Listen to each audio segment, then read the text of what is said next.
Polishing life with Dhamma. Luangpor Teean spent 5 months at a monastery in the state of New York, in 1994, and sent a letter tape to monks in Thailand which was published, and is translated here. Let me entrust my friends with Dhamma. With the word friends, I don't mean people of the same age group, who all like each other.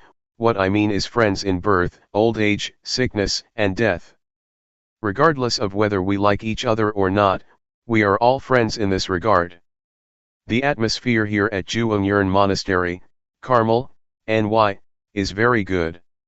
It is a big forest monastery, shady, cool and peaceful, with all kinds of big and small creatures. I meet deer every day. Yesterday, I saw a mother with young twins. Lovely. They walked up to me, as I sat still. They passed me by, about 8 meters away. I didn't make a move. They came quite close and watched me. They seemed astounded and stamped their feet. It was good fun. The weather is nice and cool, it is comfortable. The forest is big, all just big trees. It is extremely suitable for meditation. I have never come across a place as suitable as this one. When I think about practicing, I do think about my friends. In Thailand, that means Khong Ka Mountain Monastery, and Akarliko Forest Garden, which are places that are used for practicing meditation. The foremost knowledge of human beings. The knowledge of meditation is an important knowledge, it is the foremost knowledge of human beings. If we human beings don't study about meditation, our life does not have value and there will be problems throughout our lives. Our lives as human beings are the results of the past. Much information has been accumulated, it's a complete mess. There is both right and wrong, foolishness and delusion in the body and the mind. This is because our body is the result of the past, the result of our life in the past. Using body and mind in the wrong way compares to a second-hand car.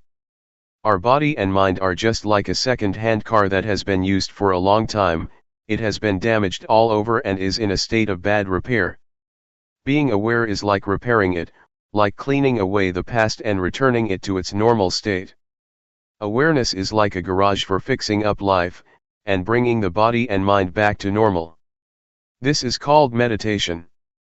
Meditation is making things better, it doesn't mean reciting a mantra, meditation is fixing things up. Making the body and mind better, more normal. Whatever is not normal is cleaned up and discarded. What remains is normality, this is meditation. The method of meditation. The method of developing meditation, especially the method of developing awareness as taught by Luangpor Teean, is a way that is straight, it is a shortcut, it is extremely appropriate. I have never heard of anybody teaching like this. Previously, I studied all about meditation, I practiced with closed eyes and recited a mantra, until the mind became still and peaceful. I would sit in peace for 1 or 2 hours, I was attached to the peace and happiness. Sometimes, visions would appear, sometimes I would use magical verses or imagination to help the meditation. I played with these visions and imaginations but I was attached to the peace and happiness. I valued it highly and cherished it a lot, I dearly loved the peacefulness. Wherever I went, I would think about it. When I was in the fields, I would think about my meditation room, I wanted to sit in peace. Some days I really had an appetite to meditate, as soon as I got home I would have dinner and go into the meditation room, before I had sat down properly, I was already peaceful. It would happen in an instant. It was bliss. I practiced like this for over 10 years. I was stuck. I thought that I was doing the right thing, but when I met Luangpor Teean, I was told to sit with eyes open, to make movements, to be aware and to be diligent in knowing. A strange teaching. Sometimes, I couldn't accept it and I didn't like to make movements with the hands and arms, it wasn't as good as sitting there in peace. When I first trained myself with Luangpor Teean, there was conflict and I had lots of reasons for it too. But as soon as I determined to train, and practiced a lot, things became clear. This is building up the quality of knowing, it's not thinking, it's not sitting there being peaceful. The eyes are open, so one is aware. Be aware a lot. This is a straight method, it goes straight to awareness. Awareness is the development of the Dhamma, and this is the way to have lots of awareness.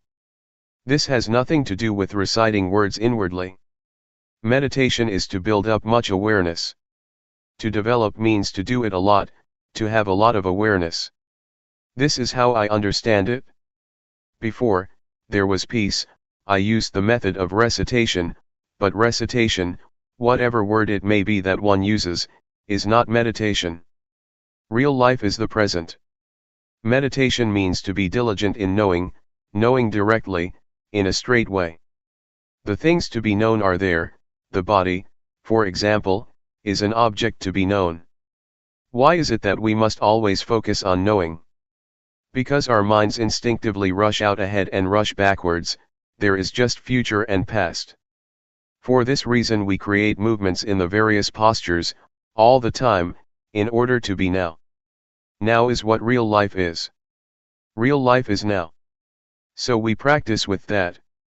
Go inwards with the quality of knowing. Directly and straightly. Know meticulously. Make it very clear, don't let there be vagueness. Make the posture that you're in clear, break it up in stages, moment by moment, so that it becomes clear. It is similar to training in writing, at first one writes the A and the B precisely and clearly, in detail. First, one should write the characteristics of the letters clearly. One shouldn't start off writing indistinctly. This is the same, creating movements, creating a form can be watched clearly, it is not blurred. When we watch the breath, sometimes, we fall asleep, it's easy to lose oneself in it.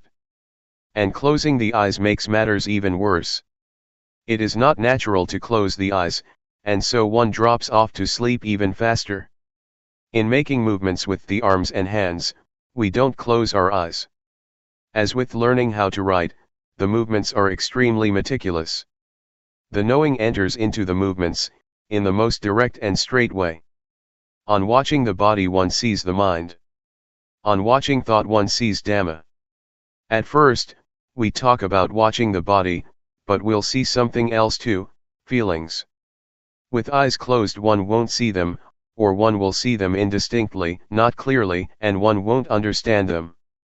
But when we look and watch, we will see clearly. We will see pain, tiredness, and the pleasant and unpleasant feelings of the body. These are feelings that exist. So we see feelings by watching the body. When one continues to watch, one will see the thinking mind. The mind does exist. By watching the body, one goes on to see the mind thinking. And when one sees thought, one sees mental phenomena, Dhamma, that arise from thinking. One sees thought that cooks things up, rather than just thinking, and that's the end of the matter. One sees that these are Dhamma that arise in the mind, this is how wholesome and unwholesome states arise, cleverness and foolishness. One sees this by oneself, one sees that these things really exist. Altogether there are 4 kinds of things. Instead of watching the body and only seeing that much, one comes to see feelings, the mind, and mental phenomena arising. One sees things that are there and exist in their own right. Seeing through thinking, seeing through knowing, and seeing through discovering. Before, I didn't know, I thought that all those things were I. We tend to think that all of it is self, that they are mine. And so, one gets involved, one gets stuck, one is deluded and one relates to things in the wrong way. All of it is I. But as soon as one really sees it, one sees that these things are nature, they are things that exist in nature. As soon as one sees that, one puts things down, right there. In this way, things just pass by. It is as if it is no longer one's business anymore, to get involved in it. One sees reality, things that really exist. Feelings really exist, they have their own ways. The mind that thinks is one thing, that which knows and sees is another thing. Whatever arises in the mind, that is a pair with the mind, whatever phenomena, wholesome or unwholesome, those things do exist, and one sees them, one discovers and sees, one suddenly meets them. Having discovered them, one passes them now. We can say what they are, that they are this and that, and we can pass on. We watch with awareness, we watch continuously, we watch the body continuously, we are aware of the body incessantly. When we watch, we see. Sometimes, we watch the body and we see thought. The movements are one thing, thoughts going out, are another thing, and awareness is still another thing. When one looks, that's the way it is. It is comparable to there being three separate things: 1. Awareness, 2. The movements, 3. Thoughts going out. When one watches a lot, one sees, one's vision becomes sharp. The state of watching develops and grows, it knows and it sees. It is quick, swift, it keeps up with things. This kind of eye knows in time, it knows in time what's happening. One keeps watching, and the awareness that is abreast of things suddenly makes a discovery. It is seeing through discovering, not seeing through thinking or seeing through knowing. Seeing through knowing and seeing through discovering is different. Seeing through thinking is far apart, seeing through knowing comes a bit closer, but seeing through discovering meets things in an immediate way. The posture of sitting and the movements we make, are solid objects, they are rupa, rupa dhamma, physical phenomena. What orders the body to get up, sit down, walk and move, are nama dhamma, mental phenomena. In other words, it is the mind that knows things. In actuality, these things are nothing other than just the body and the mind. Body-mind, rupa nama. The words body and mind are limited, but the words rupa nama are terms that indicate mastery. There is mastery just as with learning how to write. At first, one just knows how to write the A, the B, and so on, but when one continues to study, one becomes proficient, one can put the letters together and words are formed, it becomes language that can be used. This is the same, one sees rupa dhamma and nama dhamma. There is just this much. The body, from the top of the head to the soles of the feet, is a lump. As for nama, it can't be touched but it has power, it orders the body around to do this and that. It is the boss, the body is the servant. This is an old saying, in Thailand, that we all know, but we don't see it through discovering. When we do see it, having discovered it for ourselves, the truth is revealed, nama dhamma are the boss, they are in charge and tell rupa what to do. We see this now. The dhamma, in Thai pronounced in the same way as the word tum, which means to do, refers to nature that exists by itself. It is as it is. As for the word tum, rupa and nama, they act, they do good and evil, it is because of this body and mind. If the mind thinks in good ways, there will be good actions, if it thinks bad things, it will do those things, it will link up with rupa. If the mind thinks bad thoughts, the body becomes bad as well, and it turns into evil.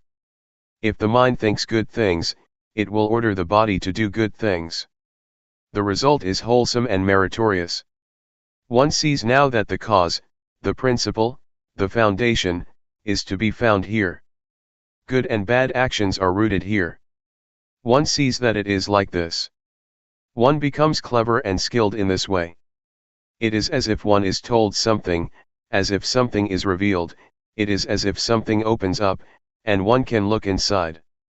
The nature of people's lives is like this, it is right here. Life is just this much. Whoever it may be, men, women, whatever nationality, life is just body and mind, or rupa and nama. Doing good and doing evil comes from this point. Rupa Dhamma, changing conditions. This much is still not enough, one will still see more deeply. One sees that Rupa Dhamma are nature, the nature of Rupa is to be formed as a solid lump, according to nature. There are changing conditions in Rupa, such as heat, cold, pain, and tiredness. Before, we used to regard these things as feelings, but now, we see sharper than that. Now, we don't just see them as feelings, we see them as changing conditions. There are plenty of conditions of the body, hunger is one of them. They are conditions, changing conditions of Rupa. If there are no conditions of Rupa, then those things cannot remain. Nothing will be left of them. Both heat and cold, for example, are signs that indicate dangers for the body, so that the problem will be solved. It must protect itself, this happens by itself.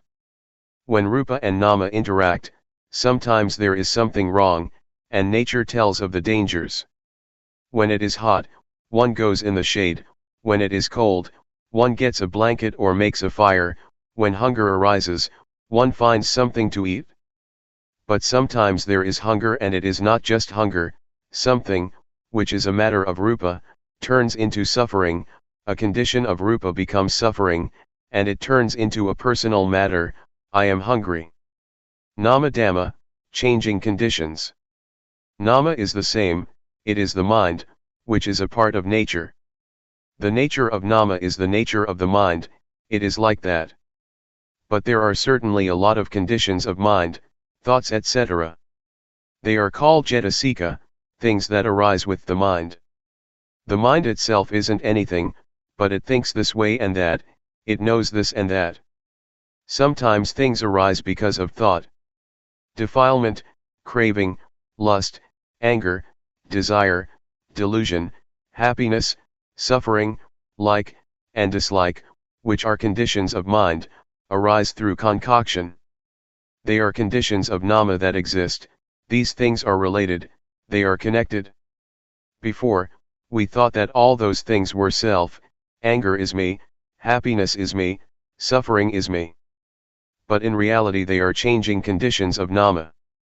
As soon as we see this, we have a foundation, we have a base, and there is normality. Before, those things were problems, our bodies and minds were the results of problems, of misunderstanding. As soon as one understands, the state of normality arises. The beginning of wisdom. One sees the stream of Dhamma, of normality, there is realization, there is wisdom. To know like this, is a level of wisdom. It is like turning up something that was overturned, or opening something that was closed. One really sees Rupa Dhamma and Nama Dhamma clearly. This wisdom spurs us on to watch and see all the time, this stream of wisdom informs us. It is comparable to going to the airport, when one goes to the plane, everywhere doors open automatically, and the footpaths are convenient. The stairs roll up or down, no need to do anything, it is comfortable. Going to the toilet, the water starts to flow as soon as one sticks out one's hands in the sink. It is convenient. This kind of wisdom is similar, it urges one on to watch and see, and it becomes easy and convenient in line with the amount of wisdom one has. Just watching the body makes one see. The eyes are sharp, they have been developed. Just like an artist, one watches something and that's the end of it, finished. One sees right and wrong straight away. Sometimes, even before one sees it, it has ended already. It is powerful, it has power. It is a level of wisdom knowledge. Just doing this much, and wisdom knowledge arises. One is able to clearly know and penetrate things, by practicing like this. Seeing suffering, throwing off a heavy burden. Keep watching the body with awareness, and there will be progress in the development of awareness. Awareness will see the suffering of Rupa and Nama. Rupa is a lump of suffering, one must breathe, one must swallow saliva, one must lie down and sleep, one must get hot and cold, one must eat, and one must go to the toilet. This really is suffering of Rupa, it is a lump of suffering. One awakens to suffering and has pity on rupa. Before, I was addicted to cigarettes. Wherever I went, I carried cigarettes with me. I always had a cigarette in my mouth. When I saw suffering, I had compassion for rupa. Smoking just dropped off. To breathe in and not to breathe out is suffering. To breathe out and not to breathe in is suffering. To eat and not go to the toilet is suffering. This really is the suffering of rupa. How could one add more on top of that, by making it do this and that? The hands can't stay still, they restlessly move about. This makes one see suffering, a lump of suffering. I felt so sorry for rupa that tears flowed. How did it manage to survive through these last 30 years? Before, I really didn't know all this. On seeing like this, some parts of suffering just dropped off. It is like shaking a fruit tree. A lot of fruits will fall down easily, but others don't come down. One has to pick them or use a long pole. There was still suffering, comparable to being in debt $100, and one has already paid off $70 to $80. Or compare it to carrying a weight of 100 kilograms, and one loses at least 70 kilo. The parts of suffering that dropped off really had an effect. It really was the stream of liberation from suffering. Concord between rupa and nama. This kind of wisdom sees rupa and nama, it sees the suffering of rupa and nama. The suffering of nama is to think and feel sad. It refers to worry and anxiety. The suffering of rupa is similar to that of nama. I didn't know this before. I used to take on suffering. The more suffering, the more I would grasp onto it. Suffering would stay with me the whole day, sometimes a few days. I would create it with thought. I would think to myself, he insulted me, he always does that, I'm not going to give in, and so on. These kinds of thoughts are like rubbish, they are stains in the body and the mind. They are the results of information that is not to one's liking. Nama is not being used properly. The results are no good. Nama acknowledges wrong information. It is comparable to a second-hand car that is full of dents made by collisions. In the mind, there are stains of love, of hate, of happiness, of suffering, of getting, and of losing. There only seem to be stains and marks. As soon as I saw the suffering of nama, I felt compassion. I saw with wisdom that I wasn't using the mind in the right way. There is a poisonous snake in the mind that makes trouble for the body, and the body creates trouble for the mind. But when awareness arises, there is concord, there is a sense of neutrality between them. Actually, a lot of harmony arises between body and mind. Body and mind no longer oppress each other, there are no more problems. Now, I know. There is realization. I see the suffering of rupa and nama, and the next stage is to see the disease of rupa and nama. The disease of rupa refers to sickness, pain, fevers, and dangers of the body. The disease of nama refers to impurities of the mind, craving, etc., that defile the mind and make it dirty. The disease of defilement, of craving, of happiness, of suffering, of love, and of hate, kill one, that is to say, they kill the normality of mind. This is the way it is. When I saw things like this, it was as if I was cured from a disease, just as if I went to the doctor with a stomachache, and took medicine for it. It really was like that. Seeing like this made me overcome and be liberated from problems. Knowing rupa and nama acting, religion is the individual. Then I understood that the actions of rupa and nama are good, because of this rupa and nama, they perform bad actions because of this rupa and nama. Whether it is right or wrong depends on this rupa and nama. And I understood religion is the individual. An individual means, a body and a mind. People from all nationalities have a body and a mind. Religion is the person. A person acts in a good or a bad way through using rupa and nama. One abandons evil with rupa and nama. Religion is your life. If one still acts, speaks and thinks in bad ways, one may recite the formula of taking refuge in the Buddha, Dhamma, and Sangha, Buddhang Saranang Gacchami etc., but one won't be a religious person. This is just religion according to registration. One hasn't yet experienced what real religion is. I understood things like this. Oh, real religion means the individual. Religions teach people to do good and to refrain from evil. This is what religion is. Knowledge enters into this, it is like a stream.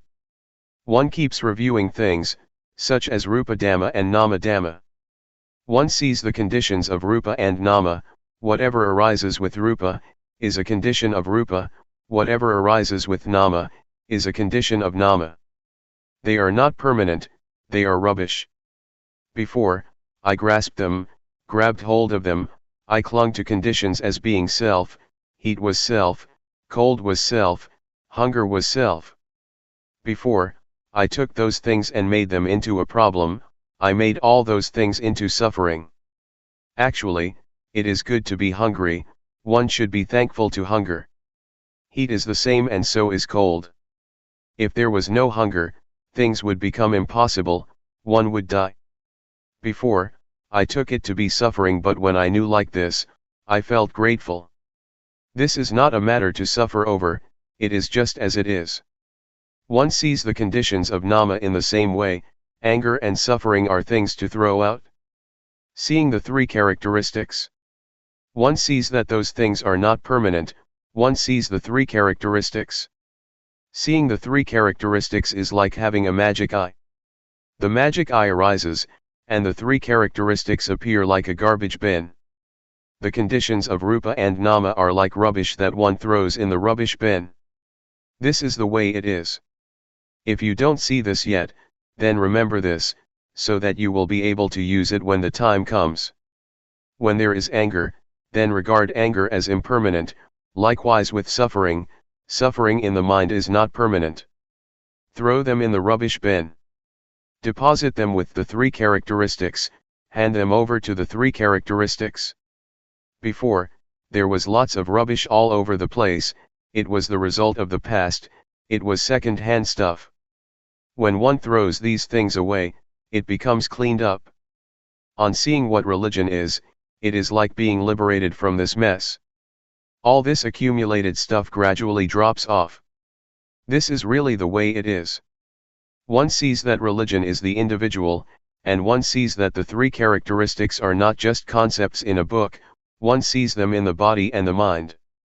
The three characteristics are not mere words, one can't explain them. The words to see, point to actually seeing things that really exist. On seeing, one is liberated, it is similar to having a shower, one becomes really clean and pure. How do you feel when you haven't had a shower yet? It feels sticky and messy, doesn't it? But when we've had a shower, dry ourselves and we put on new, clean clothes, we feel clean, light, and pure, we experience what it is like to be clean. This is what it's like. Convention, conventional norms. Let me entrust the Dhamma to my friends, really practice and purify yourself. Keep seeing, keep watching. I don't mean watching with the eyes. Keep practicing with the movements of the body. We do walking meditation and the rhythmic meditation. We keep knowing, we keep watching. We have to practice with the body and the mind in order to see religion. We continuously watch and we will see, things will reveal themselves. It is as if a door opens for us and we can see. One sees convention, conventional norms. There is both physical and mental convention. Material things, fields, wife, husband, and children and so on, are material objects, solid things. This kind of convention, we might call, true according to convention. Mental convention is thought that gives value to things, as good, not good, likable, not likable, etc. We assume things, to be like this or that, and we take convention too serious. The world is full of convention. We live in convention. Our whole life is convention. Fame and titles, material objects, possessions, houses, and whatever it may be, it is convention. We assume this and feel brave, we assume that and we are afraid, we even get angry because of convention. It is a big mess. There is so much of this convention. Objective matter, ultimate meaning, and changing conditions. There is what can be called objective matter, ultimate meaning, paramatha, and changing conditions. In and outside of oneself. Trees, mountains, the earth, the sky, and the weather, are examples of the external. We create them through convention. Originally, they are just nature, and then we go and assume them to be this and that. Internally, there are suppositions of flesh, skin, hair, and so on. The eye, ear, nose, tongue, body, mind, and their interactions with form, sound, smell, taste, etc., are a kind of objective matter. Both internally and externally, there is objective matter, ultimate meaning, and changing conditions. Many of them are connected with living beings and their lives, the world is full of them. This is what one realizes and comes to know, one understands and sees convention. Before, I depended on thought to create magical verses, to create what is good, what is wrong, and I even created merit by using thought. In the past, I created all merit from outside, by thinking. Sometimes I would think to get something good from other people, or from material things. I took refuge in external things, such as charms and talisman. I would do good actions and make merit depending on others, thinking that others would be able to give me merit, believing that to do like this and that would be meritorious. It's just thought. It's convention. The various conditions and magical chants are, nothing but, convention. I didn't know this before, but when I understood convention, all this magical stuff lost its allure. Before, as a magical healer, I used to teach people to depend on me, but now I must look after myself. One does what is good and what is bad by oneself. I don't get lost, convention doesn't fool me anymore. Now, for me, all words, all abuse, is just convention, praise as well as blame. It is convention that people use, but we go and take it serious. When those things are on top of us, they can control our minds. As soon as I understood this, I suddenly felt so light. This knowledge is very expansive, it is like something opening up and seeing the scenery. One watches and one really sees, on seeing the truth the mind becomes good. It's not just gladness, it is goodness. The expressway, the freeway. Sitting here, a deer comes up to me. It is watching me. The weather is just great at Carmel, USA. The atmosphere is good, the state of watching is fluent, it is very convenient. One watches all the way from the beginning. One sees, starting with the body and then the feelings. It is an eye, a magic eye, it watches and watches. It is a magic eye indeed. The beginning stages are supportive, they are like cheerleaders that back one up, it makes things easy and convenient. It is as convenient as the roads in America. It is like a freeway, a highway, there are no traffic jams, one can always keep going, one passes easily and doesn't get stuck. These freeways are very big, 8 lanes on each side, and they don't drive slowly, as in Thailand. At least 100 kilometers an hour. But one has to be careful of wild deer, they put up signs, watch out for wild deer crossing the road. One day, as I was sitting in a car going to Long Island, I saw nothing but forest for 3 hours, and I saw a car that had collided with a deer. They've made signs of a wild deer crossing the road, they don't have signs of cows and buffaloes, as in Thailand. Their freeways sure are big and wide. If one practices in the right way, it is convenient. It is right view. When right view arises, everything becomes easy. One can go on, go through.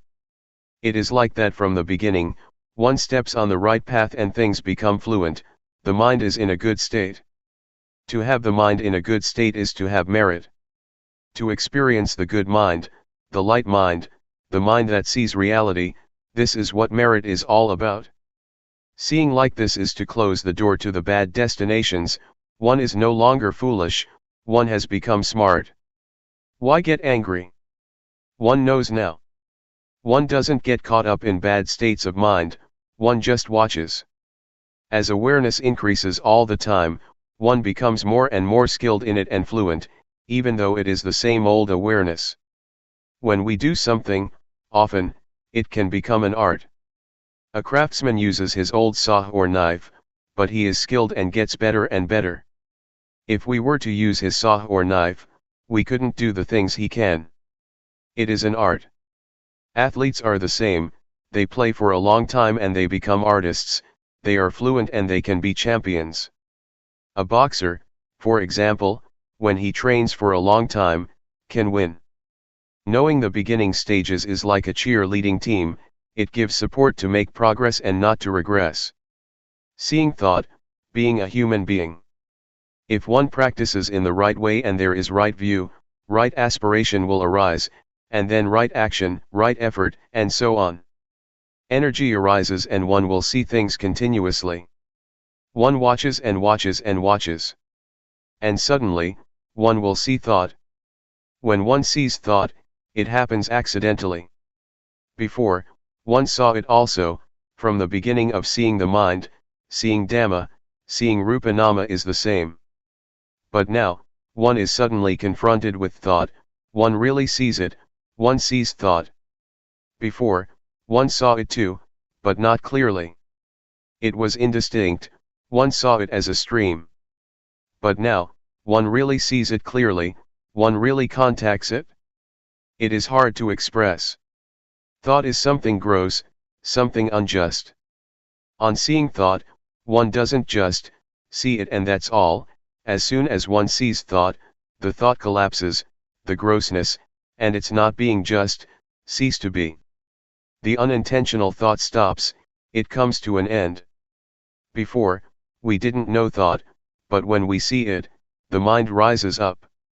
Of this one might say, one has now become a human being. The mind is on a higher level than before, there is a victory. There is no burden, it has put it down. That's what it feels like. It really is hard to describe. I'm now talking about it too fast. Before one has such an experience, it takes quite a while, many days or many months.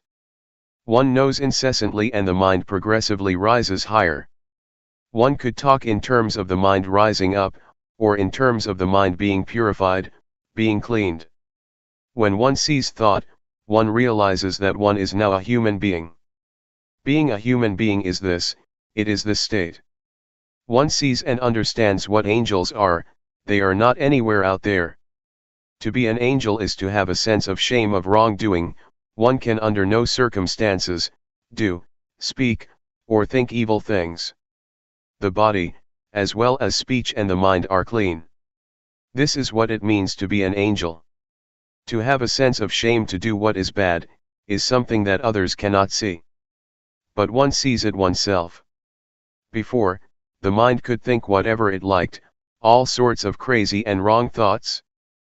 But on seeing like this, it is as if there is virtue. One sees what angels are. I used to think that they lived in the sky, and sometimes I called for them to come and help me. Well, these days, angels are supporting me. They praise me. The door to the realm of the hungry ghosts, hell beings, thick-headed demons, and the animal realm has been closed for sure. I can guarantee that I won't get reborn in any of those realms. Now, the mind is as high as the mind of an angel, a Brahma god or a divine being. Oh, a human being is like this. The Buddha said that to be born as a human being is a great gain, it is an excellent thing. Integrated virtue, knowing the path to follow. One can stand on one's own feet at this point. There is virtue now. Once there is virtue, one knows. It is the training in virtue. It is integrated virtue, the kind of virtue that goes in the direction of the paths and fruits of practice. One may as well say that there is virtue, firmness of mind and wisdom. Virtue helps, gives more energy, the power of virtue, firmness of mind and wisdom help even more. One sees and understands the path.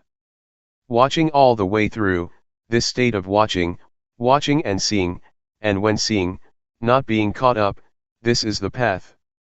One sees and understands this, one gets a foundation here. When one knows the basic stage of Rupa Nama, one falls in the well of knowledge and joy, and analytical knowledge arise, which are defilements due to insight. One sees Rupa Nama, then the three characteristics, convention, and one falls in the well of knowledge. There is so much reflection in the mind. But I depended on Luangpor Teean, who taught us in the mornings and evenings. He said, watch well, when you see suffering, don't be the one who suffers. When there is happiness, don't be the one who is happy. When peace arises, don't be the one who is peaceful. Know and see these things, don't get caught up in them. I got a good foundation from the beginning, it supported me. It's like a young student that goes to a good school, he or she gets support and is able to learn well. I saw the path, it has been the path all along. This path aided me to go to higher levels, comparable to studying at a high school and then at a university. Sometimes my fellow practitioners at that time said that they knew Rupa Nama, but from their actions, behavior, and speech, one could see that it wasn't so. They still quarreled, they still did things without awareness, their minds still concocted things up, and they acted without clarity. This indicated that they didn't know yet. When one reaches this point, of seeing Rupa Nama, how could one think or do like that? Just thinking is already something defiled, and to then speak or act so that one is a burden and quarrels arise, would be impossible. When there is a high level of practice, not just using reasoning and memory, then one sees the path. It is the whole of the practice. One becomes experienced at seeing Rupa Nama, just like the craftsman using his old saw or knife to become an artist. When one is fluent, this is the path, it is the whole of the practice. It is purity, that is to say the state of watching and seeing, and on seeing not being caught up. This is purity, it is the highest virtue, the highest firmness of mind and the highest wisdom. The aggregates of Sila, Samadhi, and Panya are close together, so much so that there is nothing that is soiled. One feels clean, like someone who has put on clean clothes. One won't let anything soil one's clean clothes. Stains will be seen clearly because one's clothes are clean, and so dirt and dust can't remain, it will be brushed off immediately. The diamond of the Dhamma, being a noble one. To look inward is a diamond, it really is a diamond. It is the diamond of the Dhamma. I rarely talk about this. Wherever I go, I talk about being the watcher, watching and seeing, and on seeing not to be. This is the direct way to destroy identification with conditions. This is the diamond that melts down or drills a hole in the fetters. How can the ego remain? Self-view is about the ego, and so is attachment to precepts and practices, the first two of the fetters. The state of watching and seeing, and having seen not being, is very swift. If you don't have any knowledge, then know this matter first and practice with it, it is a shortcut. The way I see it is that, this is putting one on the right track. Just catch on to this. Don't be foolish and get lost, see. And on seeing, don't go and get caught up with what you see. Just pass by, keep passing things. This is the freeway. This is the path. It is the most convenient for practicing, one doesn't waste time, doesn't get stuck or hooked. Don't sit with closed eyes, that's crazy. See what's there. Happiness and peace, for example, see it and pass on. Those fetters are unable to stay. The first three fetters just fall apart. And one really becomes a noble individual. This is the exalted mind, the good mind. At this point, one can know for sure, without a shadow of a doubt, that one is a noble one. Being a noble one happens at this point. The door of the good Dhamma is right here. The state of watching, seeing, and not being is the door to the truth. The noble Sankhya arises at this point. This is not being a noble one through convention, it is more than just reciting the words of the ordination procedure, that is convention. Being a monk is real in the conventional sense, but being a noble one arises at this point. The point of destroying the fetters and the ego. This realization is for the extinguishing of suffering, or the taming of defilement. It brings about coolness. One doesn't cause any trouble or danger, neither for oneself nor for others. Impurities are melted down and digested. There is no more me and mine. This is due to the power of the knowledge from the beginning stages upwards, seeing the three characteristics, convention, and suffering. That knowledge is a powerful support to make progress in a dignified and bold manner. Whether it is the 3, 5, or 10 fetters, they all fall apart. There is an enormous energy that causes one to penetrate through. It is the aggregate of sila, samadhi, and jnana. It is supreme virtue, supreme firmness of mind and supreme wisdom. It is complete purity. The body doesn't do anything bad, speech doesn't say anything bad, and the mind doesn't think anything bad. It is purity, it is the whole of the Buddhist way of life. Knowing jhana and jnana. The cankers of sensuality, being and not knowing, which are part of one's character, drop off, as well as defilements such as foolishness, anger, desire, delusion, and belief in all sorts of rites and rituals. They drop off by themselves, one doesn't do anything with them. It is comparable to shaking a tree that has fruits in it, the fruits come down by themselves. But some fruits, one has to pick oneself or get them down with a long pole. This state is like the simile that Luangpor Teean gave of the leech. A leech is sucking our blood. If we pull it off, it will come off, but with difficulty. One side of it comes loose but the other side is stuck. But there is a method for this. When we mix some kerosene with tobacco and squeeze it onto the leech, it will drop off by itself. In the same way, there is a method to let defilements such as the latent tendencies, the three cankers or whatever name they may have, drop off. It is not difficult. It happens in a finger snap. Just like a leech. It's like some custard apples that shrivel up and become black, up in the tree. In the same way, one knows and sees sensual desire, desire for forms and desire for what is formless. One understands the jhana, the first, second, third, fourth, and fifth. Each jhana has a certain number of factors, 4, 3, or 2. This is the level of refinement, the level of purity, of not being stuck. Until one is not stuck or attached at all, it is zero. Zero means that there is no value. Let me tell you, it is life where I doesn't have value, nothing is left of it, of the sense of self. Zero. The unlocking, the 5 aggregates stop working. The development of awareness reaches the state of watching. Jnana or wisdom knowledge is fixed and burns things up, nothing can stand in its way. Purity reaches its perfection. It is natural, it is the law of nature. I don't know how it happened but the lock gets unlocked, it is as if something falls off, as if something snaps. One could say that the 5 aggregates, namely, form, feeling, perception, volition, and consciousness drop off. Before, they worked together, it was their job to do so, but now, they stopped working, they've come to a halt and they have returned to nature. Everything has gone back to nature. It's all finished, it has stopped. There is nothing left. It feels as if there is nothing left to do. The goal of life has been reached. There is vision of the unborn, the non-aging, non-sickness, and the deathless. The Buddha, the Dhamma, the paths and fruits of practice, Nibbana, and the noble Sangha really exist. This reflects back to my father and mother who painstakingly raised their children. It is natural for parents to do that. They do so in order to let life reach its final destination. Well, it has been worthwhile. This happened at the time of having the midday meal.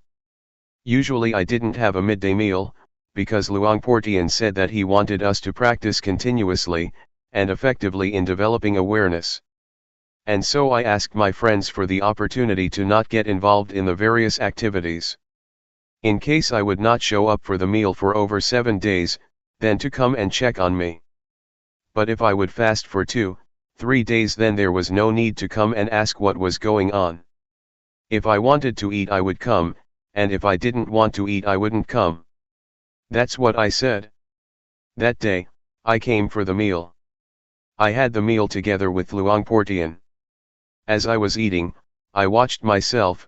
There were just processes. A hand with 5 fingers taking a lump of rice and putting it into the mouth was just a process. Talking, eating, sleeping, they are all just processes. They are not intentional actions, comma. It was really utterly finished. After the meal, the other monks all left, but I kept sitting there. Luangpor Teean asked me, "What's up?" I told him, "I've come to the end of things, Luangpor, there is nothing left." Luangpor Teean said, "It's an art, isn't it?" "Yes, it is, Luangpor." Next, Luangpor said, "Just practicing this much and you get these results. Does the Buddha really exist?"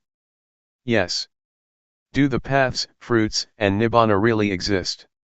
"Yes, they do." "Is there a noble Sangha?" "Yes, there is." "Helping people to get rid of suffering is one's duty." "Then," he said, "teaching people to know like this, is better than making merit by building a monastery, a ceremonial hall or material things. We have to work together, doing our duty to teach people to overcome suffering. This is the profound past of my life. I remember a big tree that gave lots of shade. My hut was on the east side of the monastery. The Buddhayana Forest Monastery. It was there that my life changed. These memories are deeply embedded in my heart. May you listen to these words with earnestness, don't bother about who it is that is speaking the words. In memory of Luangpor Teean. I bow to the Buddha, the Dhamma, and the Sangha. I pay respects to the senior monks and all fellow practitioners, and blessings to all of you lay people and upright men and women. This is the time to listen to Dhamma, as we do every morning and evening. I will talk about things that we are practicing with, things that we can use in our study of the Dhamma. This can bring about a balance, a point of understanding and realization. The more we take the opportunity to practice, to develop awareness, to make contact with awareness, to let the body experience awareness, the more we see delusion. What is delusion? How does the experience of awareness differ from delusion? It is a lesson for us to see these things that are happening within. Being aware is to experience things, directly. It is not thought. It is not reasoning, or anything to do with like and dislike. That is not the way we study. Rather, we practice. We have the intention to build up awareness. Delusion is ahead of us, but we see it clearly. Delusion can come from many causes. It can come from thought, or it may arise by way of the eye, ear, nose, body, or mind. Both internal and external conditions are involved. Delusion arises, even though that is not our intention. We see it. This state of seeing is a realization. Anything that one realizes is a matter of practicing Vipassana. To meditate means to develop a lot of awareness. Being diligent to know, is what meditation is. We recognize when there is no knowing. For example, we see feelings, we didn't ask for them to arise, they arise by themselves. They arise in the body, rupa, and in the mind. We see them, we don't deny anything whatsoever. We don't deny what arises, anything that is connected with the body and the mind. This is the way that Luangpor Teean teaches. And so we follow what our teacher says. He is our example. He would teach and he was an example by his behavior. This is what we take as our standard. We can learn through external means such as the movements with arms and hands, we can learn to feel the movements. This is what Luangpor Teean taught. And further, he taught to see the various changing conditions, such as thoughts and feelings, and to not be caught in them. For example, thought, to see thought, not to go into thought, to see the mind thinking. He taught very clearly. But some people don't understand, the words are easy to say but when we practice, we can't do it. We use thought in our practice, which only messes things up. Luangpor Teean said to know in a direct way. See thought, Don't be tangled up in thought. That is the right way. And having seen it, we return to awareness of the body. We should take an interest in the movements of the body. Just doing that much can put a stop to thought. It's easy. What makes things difficult is that we go and mess with thought. Whatever arises in the body or the mind, it is our duty to be the watcher. The function of awareness is to watch, not to deny anything. There are many things to watch, so we shouldn't get carried away with things. Somebody who practices according to Luangpor Teean's method of being aware of bodily movements, is one who has steadiness and clarity within. To make a mess by thinking a lot, using reasoning, figuring out what is right and wrong, and following one's likes and dislike, is not the way. Practice directly, just be interested in this one thing. Awareness. Fix on the movements. It is not hard to be aware, actually, it's easier than being caught in things. Any sensation in the body will do, and one will be able to catch the feeling of awareness. Make yourself skilled in being aware of the body, it is a training. But make it clear, to know clearly is the first step, do it the right way and see clearly. For example, we put our hands on the knees. We really know that our hands are on the knees. Whoever may say that we don't know, that's their business. Turning up the hand, we know. The objects that we know really exist. They are objects that we experience for ourselves. Raising the arm, we know, it is a clear knowing. It is an answer or solution in itself. However we move, we know. Besides this knowing, we see the feelings that arise, crystal clear. We don't get caught up in feelings. We see the feelings, and that is the solution. Anything that arises in the body or mind, that we see clearly, is a solution in itself. One sees thought, for example, and thought cannot fool one anymore. One sees feeling, and feeling can no longer fool one. Every time that something arises, one is ready to respond. One gets a foundation that makes one pass on all the time. If one gets caught up in something, it stands out. For example, one becomes happy or sad, and there is a self in those feelings. Or there is a self in thought, thought takes us to right and wrong, to like and dislike, and so it becomes a long story. But if we just see it, it is very short. Just knowing it, oh, I know already. Whatever thought it may be, it is just thought. Whatever feeling it is that arises, it is just feeling. It is not anything else. But when we are not aware, we don't know, we don't see it. And we are fooled by the convention in thought and feeling. If we catch on to the main principle, the development of awareness through using movements, is extremely convenient. The various postures are a big aid. There are many ways to escape. There are so many occasions to find a path. But if we go and think about practice, getting involved in what we like and dislike, then it becomes a long story. For some people, just ordinary thinking is already a problem, and everything gets messed up. But if one knows, there is no problem. We just simply see that the mind thinks. This is thought.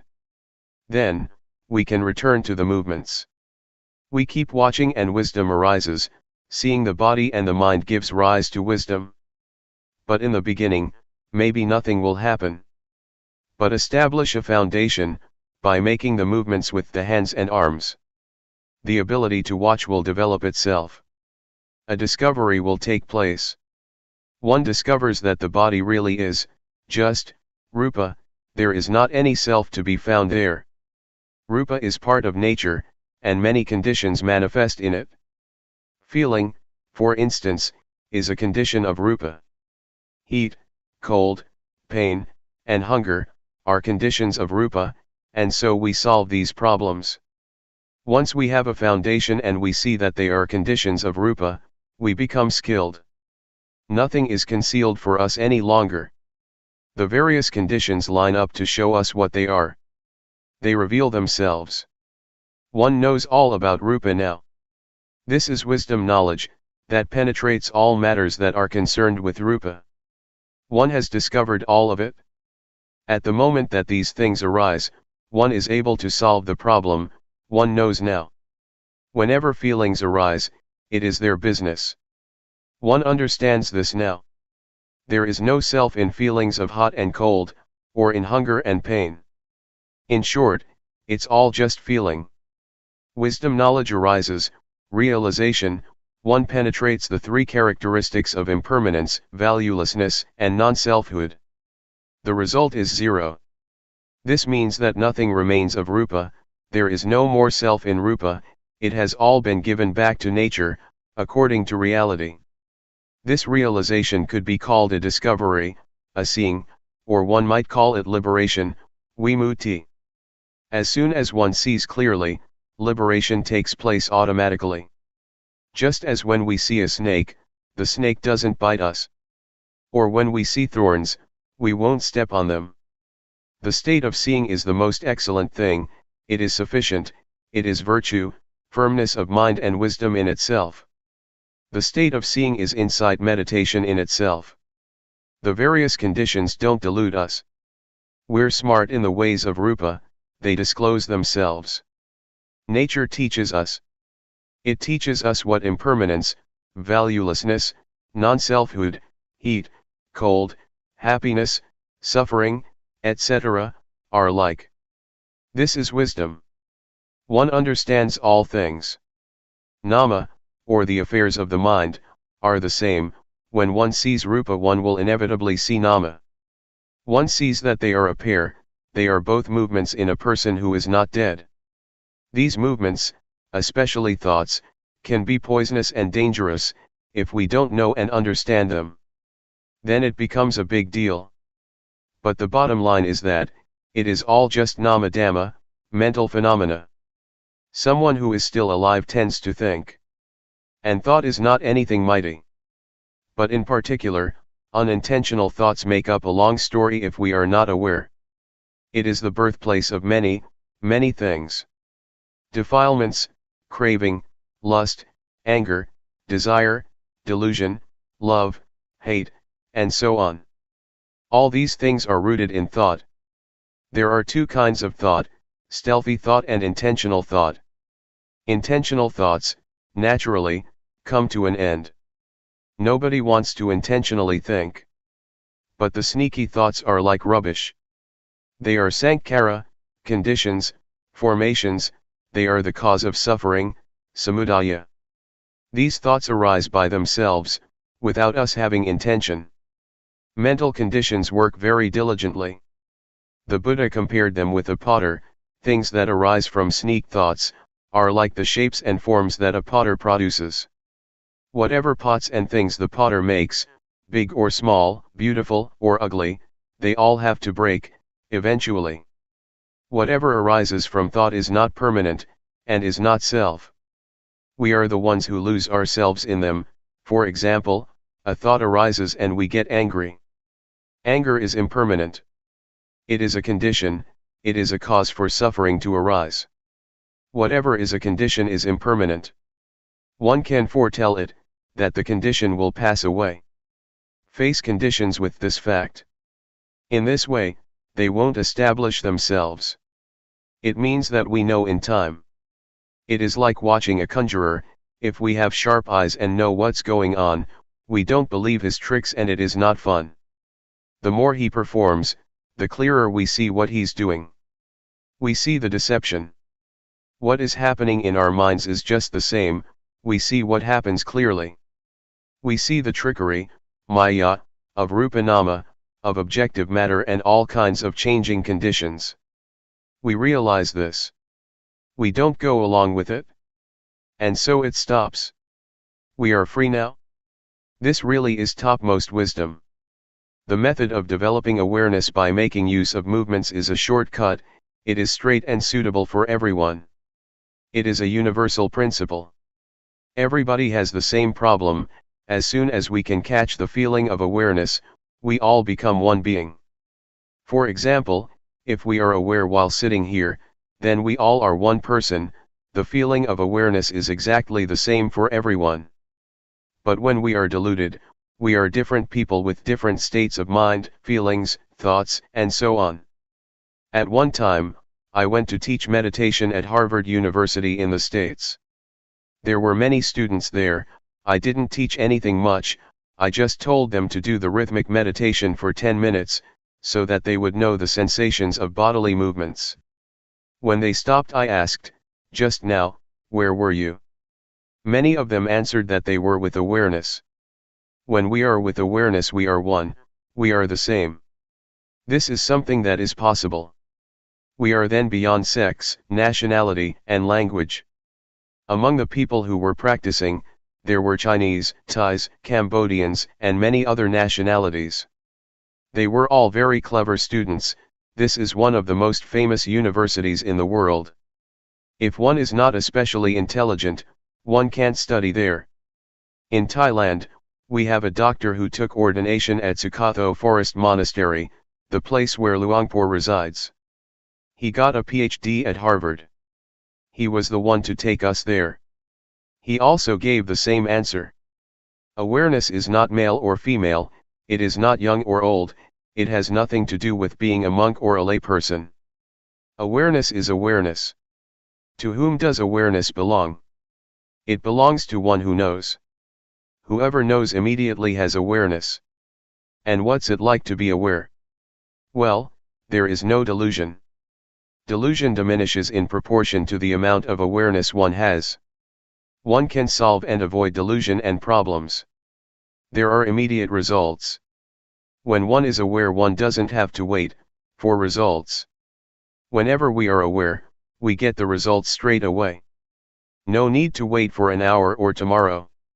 It is Hapajit Thung, to be experienced individually, right there.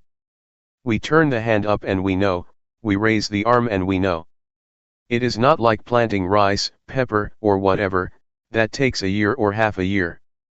But with developing awareness, one gets results immediately. Whoever is very diligent will get lots of results. But some people seem to be diligent in getting deluded. This tends to happen because when we start focusing on awareness, thoughts are pushed to the surface.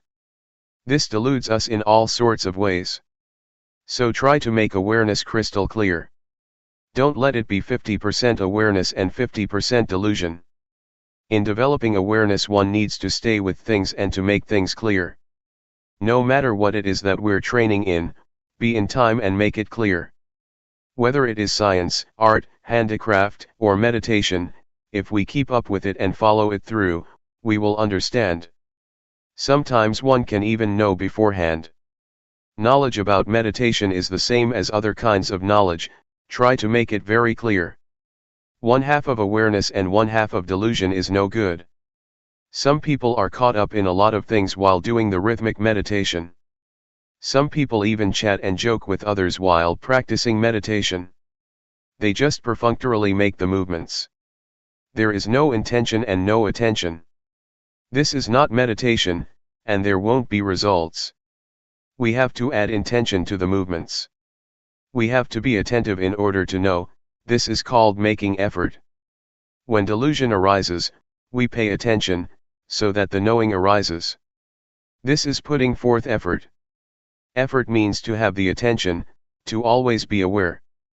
The attention that makes one know all the time could be called samadhi, firmness of mind. When there is delusion and one makes effort to know, one changes delusion into knowing, this is called wisdom.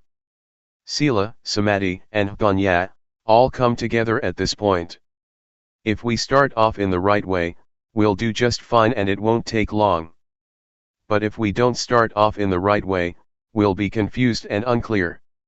Even sleepiness is a big problem for some people, or restlessness. One girl said to me, "Oh, today, it was a real hassle, I had so many thoughts." If we practice in the right way, it's not like that, we can solve it in a finger snap. It is not difficult at all to deal with thought, it's easy. Some people concoct up all sorts of things. In 1968, there was an old monk doing the rhythmic meditation, at the monastery in Bohome village, Luangpor Teean's home village. There were just the two of us there. Myself, I was walking up and down above him. Every now and then, the sound of shoe slapping someone's head could be heard. I looked down and saw what was going on. I asked him, "What are you doing?" "The mind keeps thinking, I don't know why it's thinking all the time," he said. One's own thoughts are a big problem. To the extent that one beats one's head with one's slippers. For some people, it is as if there is someone in one's head, thinking. Conditions are being concocted into states of mind and feelings of self. There is no end to it. But if we see thought, whack, we can smile inwardly. We see delusion. This is the best lesson there is. This is quite a profound experience, and one kind of feels proud of oneself. Whatever it may be that arises, that is not awareness, all of that is a lesson to us. There is nothing that is wrong. Even sleepiness is the same. Some people won't do anything about it, they immerse in drowsiness and nod in all directions. When they close their eyes, they'll just fall asleep. They are stuck in that state forever. But when we take a good look at sleepiness, there is nothing difficult about it. It really can be solved and overcome. Then there is no more problem. But if we don't know how, and we are unclear, if awareness is not firmly established, it turns into a big thing, sleepiness. It makes one feel exhausted and there just isn't any energy. Sometimes in addition tension and headaches arise. We should try to wake ourselves up. If there is not a sense of being awake, then use different postures and look around you, look at the trees, take a deep breath and make awareness clear. Then, it is not a big thing. It is refreshing to see sleepiness. When one is caught up in sleepiness, one is lazy, it's the lazy mind that can only think of sleep. Laziness shrouds the mind. It's the stubborn mind, just like a kid that is stubborn. Whatever you tell it to do, it won't do it, it's just stubborn. If we understand this, we are clever and nothing can fool us. Thoughts can't fool us. In this way things become easier. In our entire life, there are only just two things, knowing and delusion. Just these two things. This is the conclusion, knowing and delusion. The cause for sleepiness, defilement, greed, hatred, craving, lust, worry, happiness, suffering, etc., is delusion. Delusion is the cause. There is no method to practice with delusion. Don't even try it. But the way to deal with delusion is by building up awareness. Only sati is able to clear up delusion. Delusion is the biggest of the defilements. If compared to the index finger, the middle finger, and the ring finger, delusion is the middle one. If there is delusion, anger, desire, love, and hate can arise too. Therefore delusion is the mightiest. When delusion is present, one is ready to be angry, ready to desire, etc.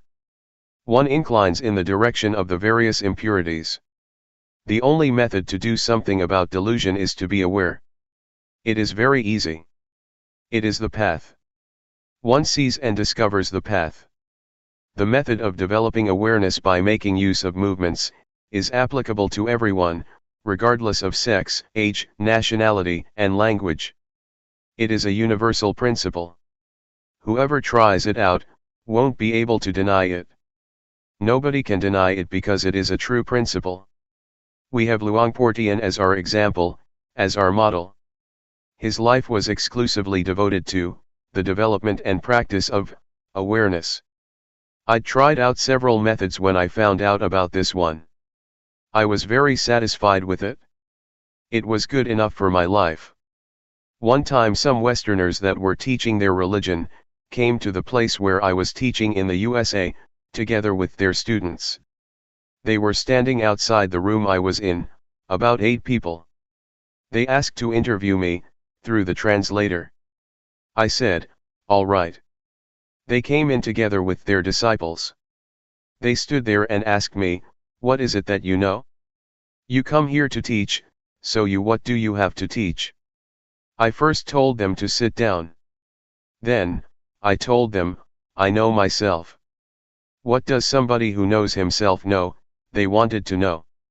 So I told them to put their hands on their knees. Know when turning up the hand, know when raising the arm. This is knowing oneself. They tried it out. They knew once, twice, and on and on. I said in English, aware, aware. They were satisfied.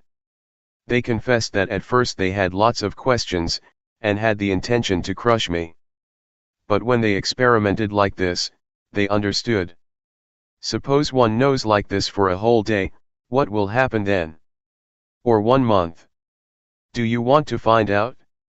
This is what I know, other things I don't know about. You Westerners are able to go to the moon, but that kind of wisdom is worldly wisdom, it is not enlightened wisdom. Enlightened wisdom is to know in this way. They said they would try it out. The next day, one of them brought his father and a chair too. The father was quite old, so he practiced sitting on a chair. This is real stuff. It cannot be denied. We don't have to waste time. This is a true principle of life. Everybody who is sitting here has a body, rupa, we're all the same in this respect. There are feelings, heat, cold, pain, hunger, etc. For example, the condition of the weather in this monastery, we all experience in the same way, it's a little bit cool. The weather here is not the same as in Buriram province, where I was yesterday. It was really hot there, I was sweating all the time. But here it's really nice and cool, refreshing. The cold or hunger, we experience in the same way. Pain, also, is the same for us all. But are we keen-eyed enough to let wisdom arise? All wisdom arises from things connected with rupa and nama. Wisdom is to thoroughly understand conditions, sankhara, the conditions of rupa and nama. It is not a matter of knowing external things. That is not the wisdom of the Buddha, the wisdom of the Buddha is to know like this. The wisdom of the Buddha knows about liberation and how to not suffer. No need to mention things like ceremonies and rituals. What is important is to have this kind of knowledge. This is what Luangpor Teean teaches us. Regardless of what kind of person you may be, it is the same for everyone. Awareness is not male or female, and it doesn't matter whether you are a monk or a layperson.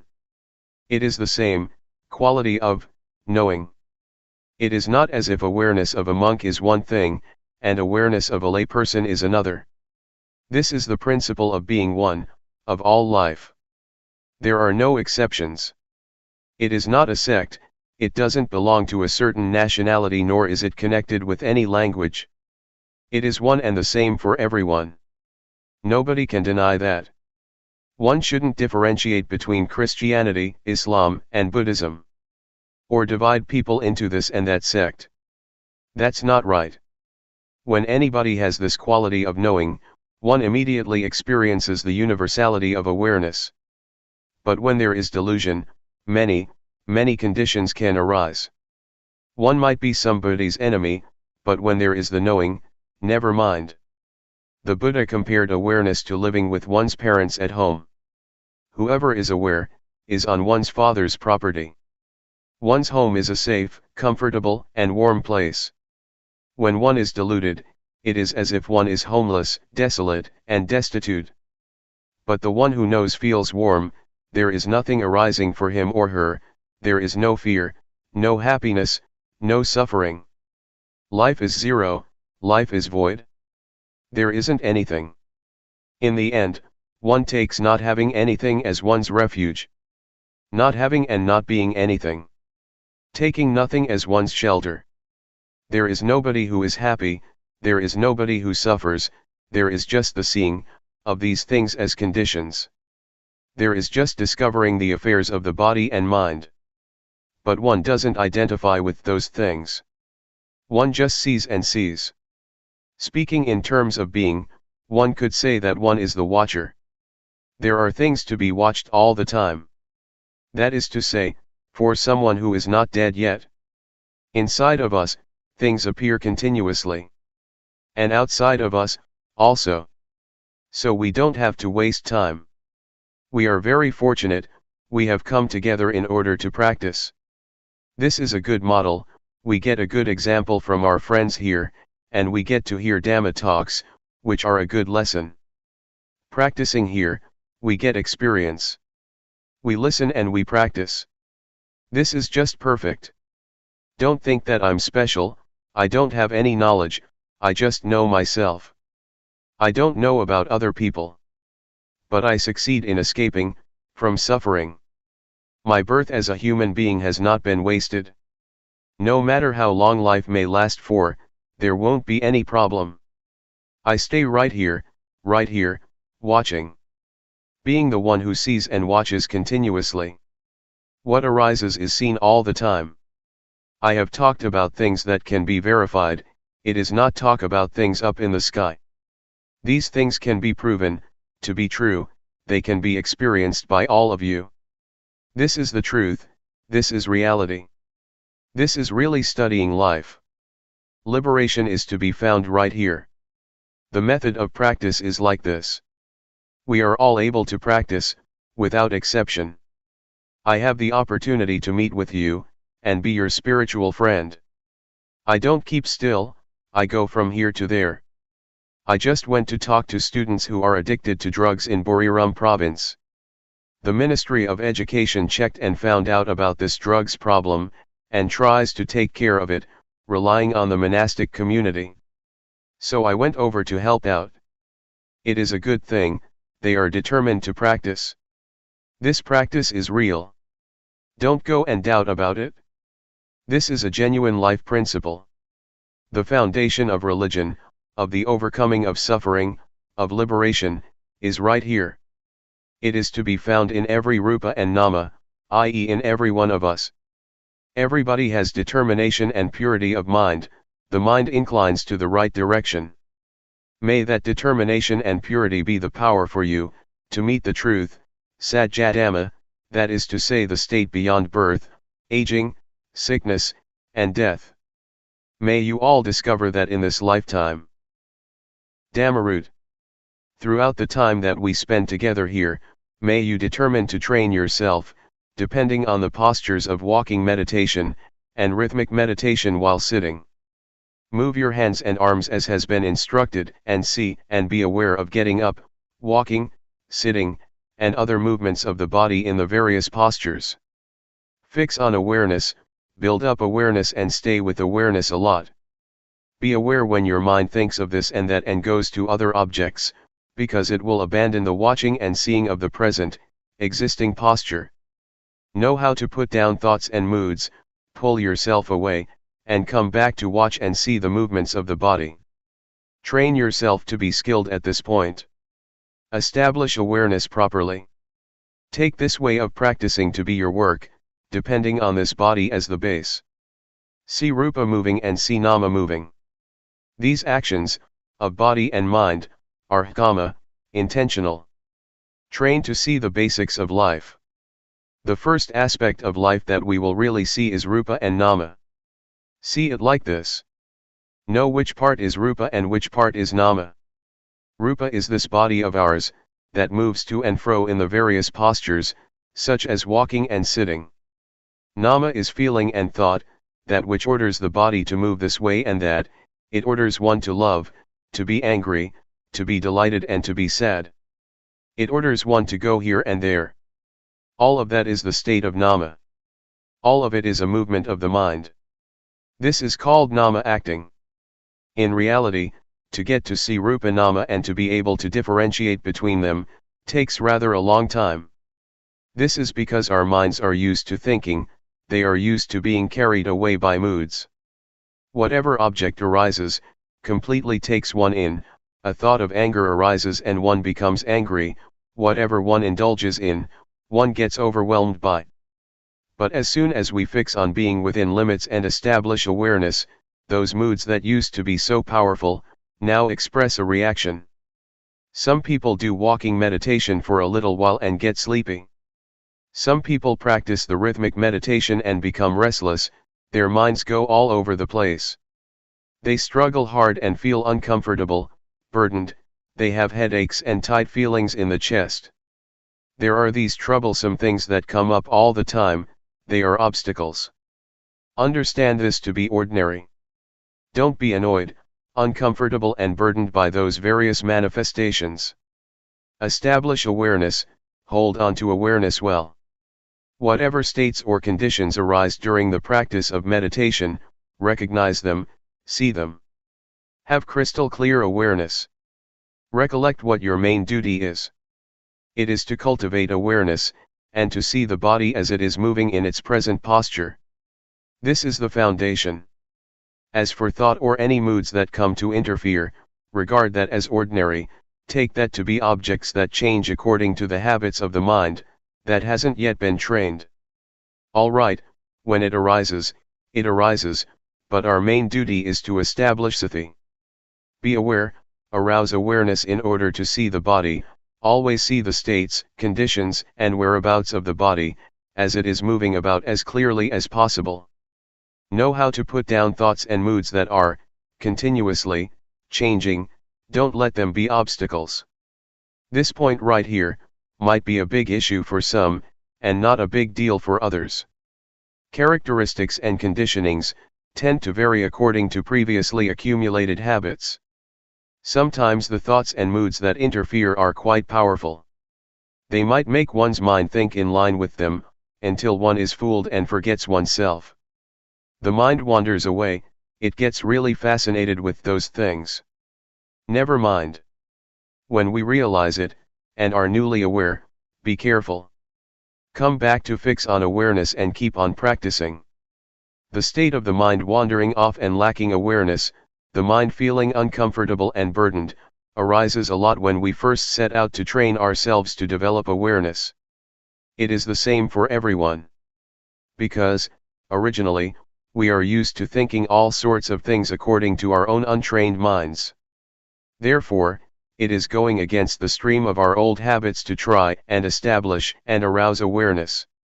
So, it is ordinary that there are various obstacles.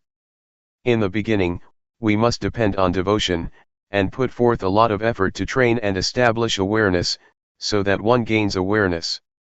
Be determined to make effort with walking meditation and sitting, doing the rhythmic meditation. Make movements with the body and train a lot to be aware. Never mind if the mind loses awareness, and thinks of this and that 100 or 1000 times. Regard yourself as somebody who is still new at the training.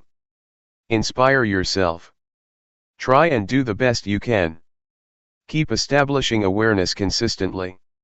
When you lose it, you start again, you lose it again and you start once more. The state of delusion and forgetting often, and then being able to re-establish awareness, makes one begin to be able to differentiate, and one gets to know what one's heart and one's real character are like. One begins to understand how to adjust one's own mind to be aware. One knows how to put down changing thoughts and moods. These experiences teach one to re-establish sati faster and clearer. Awareness becomes more and more prominent, as long as one tries and puts forth effort. We now begin to really discern our states of mind, the states that are conditioned by thoughts and moods, and the state that is governed by awareness. We have more ability to know our own moods in time. And there is more awareness as well as awakeness. The conditions, of feeling uncomfortable and oppressed, of doubt and confusion, of restlessness and giddiness, and of feeling fed up, that used to be there, gradually begin to fade out, with each moment that our sati sampajanya begins to awaken more and more. Until finally, when we really have aroused awareness, and a sense of being awake firmly, we see the existing rupa and nama clearly. That's it. We now get to know about life. We get to know suffering, dukkha, the suffering of rupa and nama. We will understand that rupa or the body is a lump of suffering. It consists of parts that are always moving and changing. One really sees the unfolding of the various states, conditionings, and processes of the body clearly. Breathing is suffering, it is a conditioning, it is dukkhang, it is an ordinary state that happens by itself. Swallowing saliva, blinking the eyes, opening the mouth, eating, lying down, taking a shower, putting on clothes and so on, is all dukkha. They are ordinary conditionings of the body, that happen by themselves. Most people have never seen the states of the body, and the course that it takes, according to reality, like this. And then, through ignorance, we create another kind of suffering to mess up our lives, namely nama dukkha. Nama that we have not trained yet, nama that thinks according to what one likes, wants, and desires, nama that is still full of attachment, concocting up thoughts and views based on a self. This is another kind of suffering that we don't know about yet. This is a kind of suffering that is something unfortunate in our lives, that we have never studied or tried to understand. This nama has never been trained, has never treated rupa, nor one's own life fairly. But as soon as we see, train, and refine ourselves, and we know how to arouse and establish awareness, waking ourselves up, the very quality of sati acts as the judge. It is the most honest court. The kind of suffering that doesn't arise from dukkha, from the natural state of the body, awareness discerns it. Awareness brings it to a halt. Nobody can stop dukkha, the ways of the body and of life. Those states just happen. We have to be aware of those conditions, to acknowledge, deal with them and look after them, so that there is a state of normality and happiness for as far as conditions allow. But the suffering that is due to thought, that is due to nama, that is due to all kinds of wants and desires, is a state that is something untoward. It arises because of our thinking and our beliefs. This is what awareness sees. It stops and pacifies that kind of thinking. Awareness knows how to put down and pull oneself away from thoughts, in those circumstances.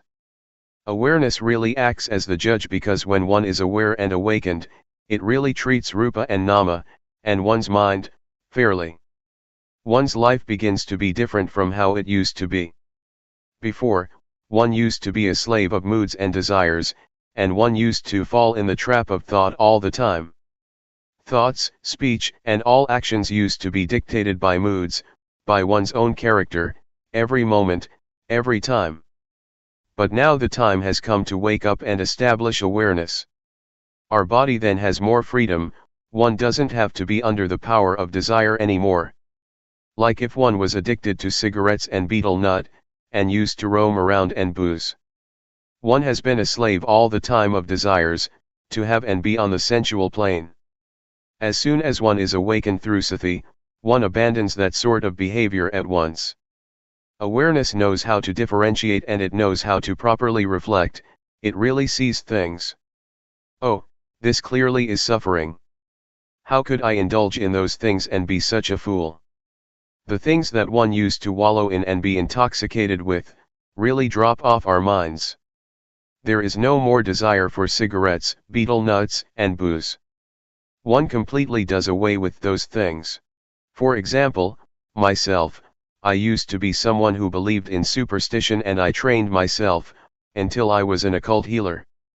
I used to calculate auspicious occasions.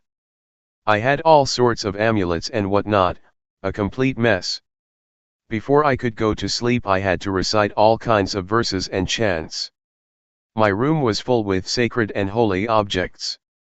Flowers, incense, blessed water and so on. I used to chant incantations for at least an hour. Whenever I traveled somewhere I had to figure out the omens. What time to set out, in what direction etc. Going to the forest, I first protected myself from fierce animals with spells. There was really a lot of stuff. And then I met Luangpor Teean. I trained to develop awareness with him at the Budayana Forest, Loy Province, in 1966. For a full month I trained and strove, before I was able to establish awareness and arouse a state of being awake. The various things that I used to think about, believed in, and practiced by way of different ceremonies dropped off. They really dropped off me. Sati was crystal clear and I realized, oh, it really is because of thought, and my own firm belief that I indulged in those kind of views for many years. I was really going over the top at that time. Now I knew how to be aware, how to train and strive, doing walking meditation and rhythmic meditation. I practiced in the same way as you are doing here now. I trained in awareness, I trained and trained. From being carried away through thoughts and moods, I gradually became more aware and awake, awareness became more clear by itself. After there had been an upsurge of being aware and awake, I felt that my life had revived and strengthened, it was really more dynamic. I felt that my mind was happy and at ease. Many conditions certainly were more distinct than before. It felt like a mountain or a heavy weight, that had been weighing down my mind for ages had been lifted off my life, almost completely. I understood what old people meant when they said, heaven is in the heart, hell is in your own mind. This took on a profound meaning for me. Awareness stood out. It felt as if being aware and awake happened by itself. I didn't have to support it as much as when I first started out. Whatever I thought, said, did, the movements of the body, doing walking meditation, I really did all of it with awareness. I saw states, processes, and the proceedings of the things I thought and did, in a refined way. Regarding the thoughts and beliefs that I used to cling to, moods of love, like, anger and delusion, in fact, they didn't disappear from the mind in one go. It just felt that they had diminished a lot. They were not powerful, they were no longer the boss like before, when I couldn't establish awareness yet. Desire and ambition were still there, latent. They still showed their faces, once in a long time. Sometimes I would still think about this and that, without awareness. Even though I could establish awareness, and was well aware and awake, I still felt that I didn't have complete freedom from love, like, anger and delusion. Luangpor Teean warned to be careful of those things, to be careful of thought, and to be careful of the defilements of a practitioner of insight meditation, namely, being stuck on refined states of mind, such as too much joy, too much delight, too much peace and coolness, stuck on images that would appear, stuck on knowledge of this and that. All these things one should be careful of and not heedless, forgetting oneself and being fooled by them. And so I had to put forth more effort, but I felt that it wasn't as difficult and burdensome as in the beginning. This latter part of the practice could be called working with the mind. For the method I still used the posture of moving the body as a base, this is the sign for fixing on awareness. But now I felt more at ease. I would do the walking meditation in a leisurely fashion, and I would move the hands and arms in a relaxed and agile way. I was aware and saw the existing states and conditions of the body. The movements were very clear. There was no laziness or feelings of wanting to quit. There was no boredom, no uncomfortable feelings or dissatisfaction. And there was no confusion as before, at the beginning. But there were some occasions that my mind thought about things. It would reflect and analyze certain matters. These states would arise on their own. This would complicate things. Some of the things that I would think about I felt were important. For example, I would explain the Dhamma, in my mind, to someone I cared for, such as my friends or my family. Sometimes I would investigate and try to find an answer to a Dhamma question. I felt that each matter that I reflected on was important. And so, at times I would forget and just get caught up in thinking. The various thoughts that would appear at times were old habits. They were cankers flowing outward, asava, they were manifestations of views and opinions, they were thoughts and beliefs in various forms of myself. They would spring up sometimes. Therefore, during the time that one is working with the mind, and one sees the states of mind, and one's own thinking, one really needs to be aware and awake and to be able to establish awareness. One has a perspective. No matter what one is thinking about, and no matter how important it may seem, always be aware clearly and see those conditions arising. When one is careless and thoughts come up, and even when one starts to think, see it and know it in time. But don't be careless and get mixed up in thinking, and let it turn into an issue, to the point one completely forgets oneself. We must take awareness as our perspective, awareness should always stand out. Then, one can really let go and put down those images, without grasping or paying attention to them. Always come back to being aware. Regardless of how powerful, delightful, or awful thoughts may be, establish awareness and make it into a foundation. When thoughts arise, let them be there, but see their characteristics. Just be clearly aware and don't get mixed up with thought. Neither encourage nor obstruct thoughts. Do it like this. Hold on to this principle. It won't be long and those thoughts will stop on their own. They will fade and disappear by themselves. They will turn into rising images. Just watch, see, and know their temporary rising and passing. In the end, awareness will still be as stable and prominent as it originally was. Actually, the method here is the same as when we first trained to establish awareness.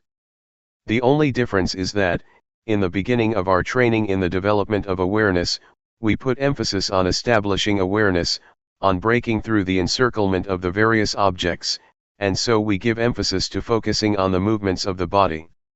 We do this exclusively in order to have a foundation, or sign in training in the setting up of awareness. We create awareness because in the beginning of our training, states of mind and mood still have power. We are still accustomed to thinking, and this gives rise to some kind of mood that we are familiar with from the past. So we are not yet interested in watching and seeing thought, as we are in the later stages of working with the mind, because one who is not able to establish awareness is like someone without a place to stand. One easily loses one's footing and slips.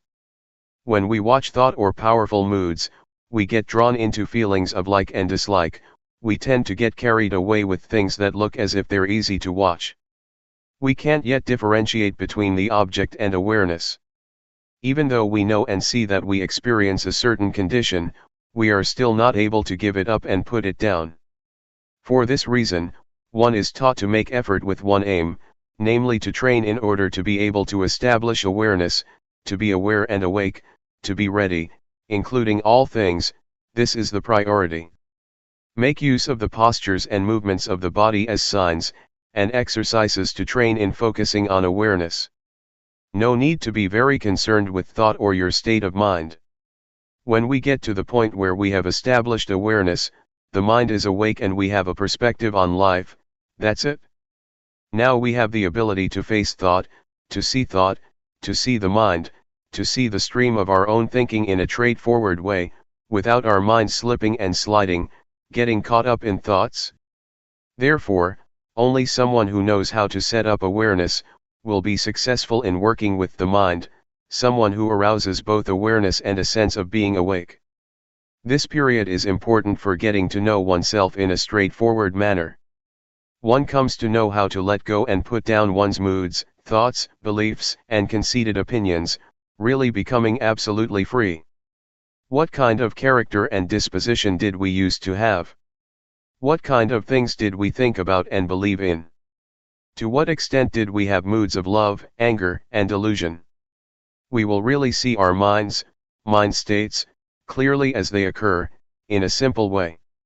From the conditionings of mind that come up in thoughts, turning into moods, issues, and various matters, periodically or momentarily, Yanadasana, knowledge and vision, arises, one really gets to know oneself. Oh, this is how I think, I get angry this much, this is what I believe in. One will see conditions one by one, according to the thoughts that appear momentarily, relying on the perspective of life, the main principle, knowing how to establish awareness, being in control with awareness and being awake. The mind doesn't flow and comply with the moods and thoughts. Wisdom knowledge will arise within us, and we will be able to reflect and differentiate between desires and reality. We will know how to let go, we will know how to put down thoughts, put down delusion, put down images and moods that proliferate.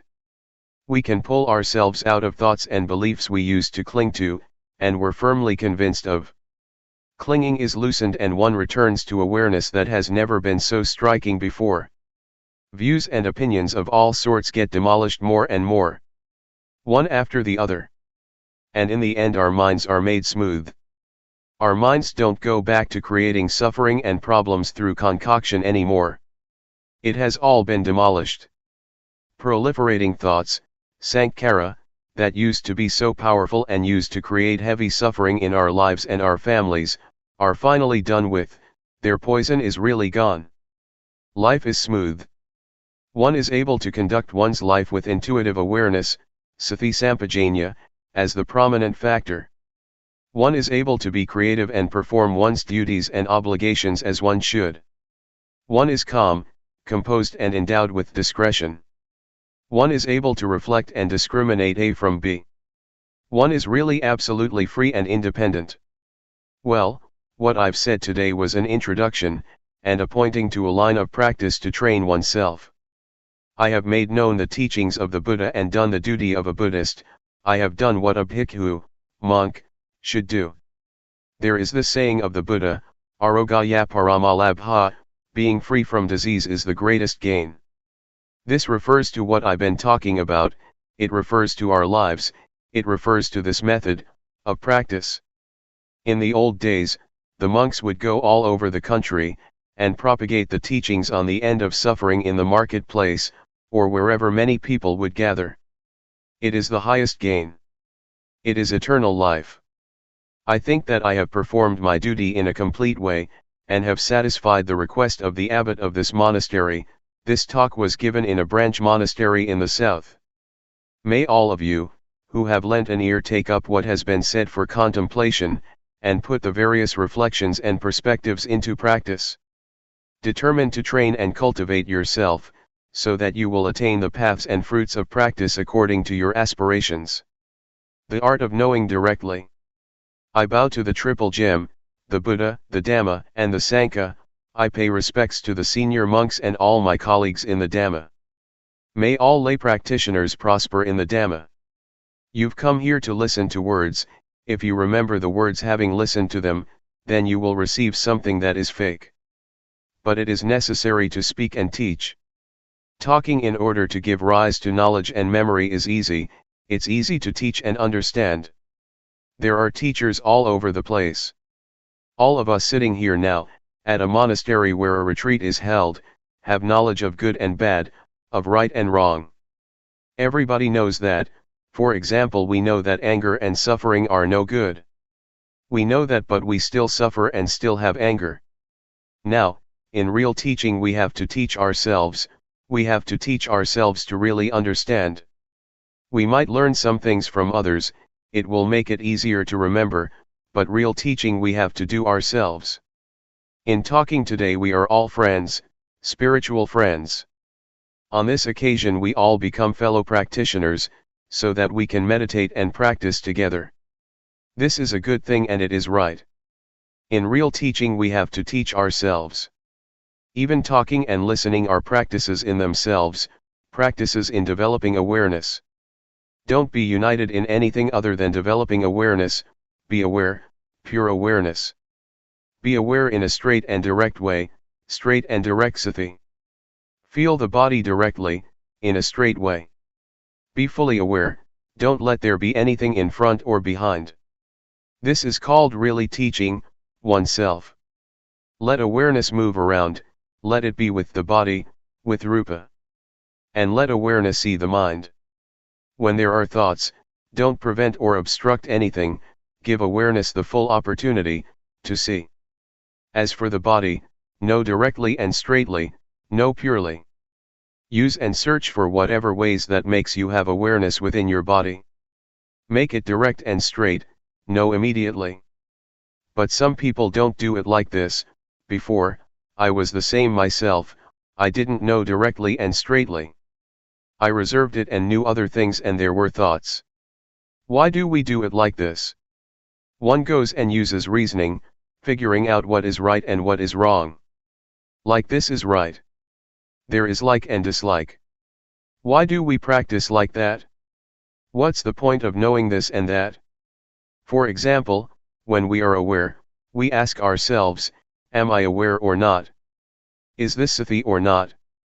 Is this kind of knowing, awareness? Or is it thought? Sometimes we're thinking, and we don't know what awareness is, and so there is a division all the time. Reasoning and perceptions of right and wrong come to interfere with practice, and so one doesn't practice fully. No, no, no, no, be aware. When you start off practicing, you shouldn't use reasoning and think about what is right and wrong. Don't do it like that. Know directly, using whatever method that makes you be aware of either the body or the mind. Don't concentrate. Don't think about right and wrong before you experience right and wrong. Don't think about being and seeing before you actually are and see. That's not it. It is wrong when something is wrong, it's right when something is right, you are when you are, and you see when you see. Be aware directly, don't concentrate and don't use reasoning. You shouldn't think, from now on there is no need to think.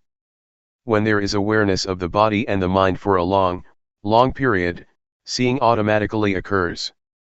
This is not called thinking, it is called discrimination, Dhammavidyaya, or orderly reflection, Yoniso manasikara. It differentiates and wisdom knowledge or wisdom arises by itself. This is called practicing directly. For example, we raise the arm or we turn up the hand, just know it directly. Feel your arm moving, feel your hand moving, feel the movements. Actually, this method that we're practicing was different before, in the past it was not practiced as we do now. But Luangpor Teean adapted it, making it more practical. In the past it was called the method moving stopping, in Thai, Ting Ning. One would put the hands on the knees, turn up the hand and think or inwardly recite, moving, Ting, and when a movement would come to an end, stopping, Ning, Ting, Ning, Ting, Ning. They would use it like a mantra, a word to keep reciting mentally. This is not direct, it's not straight. There are still these words that obstruct the immediate experience of the movements. Luangpor Teean developed this method by not having any recitation, just feeling directly, being aware without using words, just feeling. Doing it like this, one knows, knows, knows. The characteristic of feeling is to know specifically, but it is not a poking kind of knowing. One knows, knows, knows, knows, knows. Luangpor demonstrates it at the same time, know like this, don't fix on things. Some people know in a concentrated way, they concentrate and follow the movements, this makes awareness into something with a time span, whereas awareness should be momentary, moment by moment by moment. Doing it like that, it becomes into a practice in tranquility meditation, which it should not be. That may well make one feel uncomfortable and discontented, or stiff in the chest area, sleepy or all tense. To know directly is to know in a cheerful and clear way. Knowing, knowing. In one sequence of movements one knows 14 times. This is pure knowing. Don't let there be any separation, let the quality of knowing really contact the body. Let them really come into contact with each other. When one knows in this way, one will become skilled for sure. When there is experience, experience, experience, for example our hand often comes into contact with something, we are bound to become skilled. I used to be a little bit of an artist as a musician. It is an art in itself to contact with one's fingers the holes of a flute or the hammer of a xylophone. The fingers contact the holes of the flute and the most melodious sound is brought out. But when we push too hard it is a kind of concentration and the sound will not be as good. If we go and count the holes in the flute we can't play well, because the finger movements have to be just right in order to produce the right tone. Being aware and contacting the body directly and straightly, is an art. There is no need for reasoning, know in a pure way. Know in a sober and clear way. When you really make contact with the feeling it is an art, you will be skilled in it, and you will know crystal clear. To really contact and feel the body is not just ordinary knowing, it is development in itself. We might compare it to having a livelihood, when we're not doing it right we waste a lot of energy. When we know the movements through reasoning, through concentrating or by forcing ourselves, then we waste lots of energy. Some people put forth effort, doing both the formal practice of sitting and walking meditation, and their faces go all sour, they're all tensed up, that's too heavy. When we do it in the right way it is not heavy, rather, it is light, comfortable, and we feel cheerful. Doing it like that, one tends to forget the time. But some people force themselves too much, that's neither straight nor direct. Awareness is happiness and justness from the beginning, it sorts things out for us by itself, and it makes one feel and recollect clearly, step by step. Be in the middle, watch inside as well as outside, don't go in, don't go out. When I was a kid, I used to go with my mother to plant melons and beans.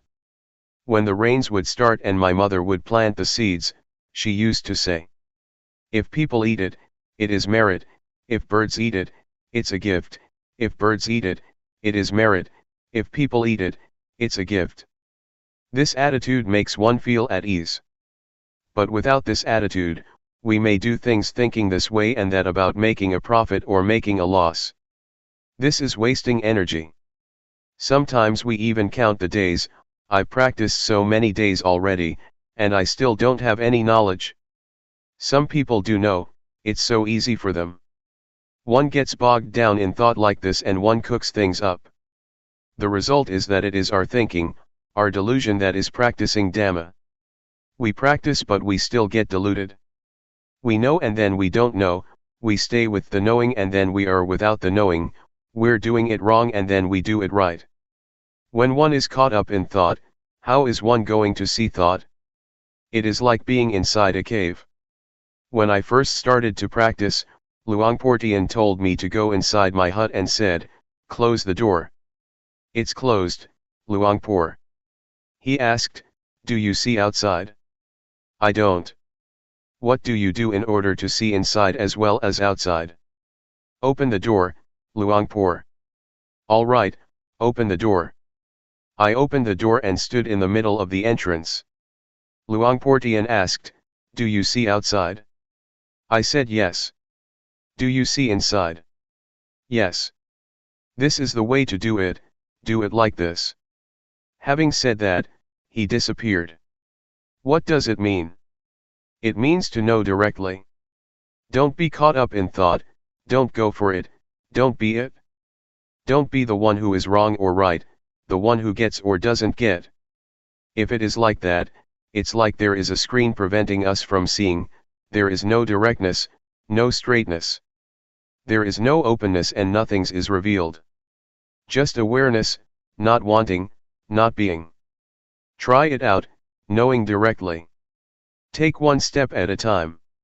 Know directly, don't figure out what is right and wrong, don't go for attaining and not attaining, there is nothing to attain, there is nothing to not attain. There is nothing right and there is nothing wrong. If there is just pure awareness, there is no right and wrong, there is no knowing, and there is no not knowing, there is only just pure awareness. Give awareness the full opportunity.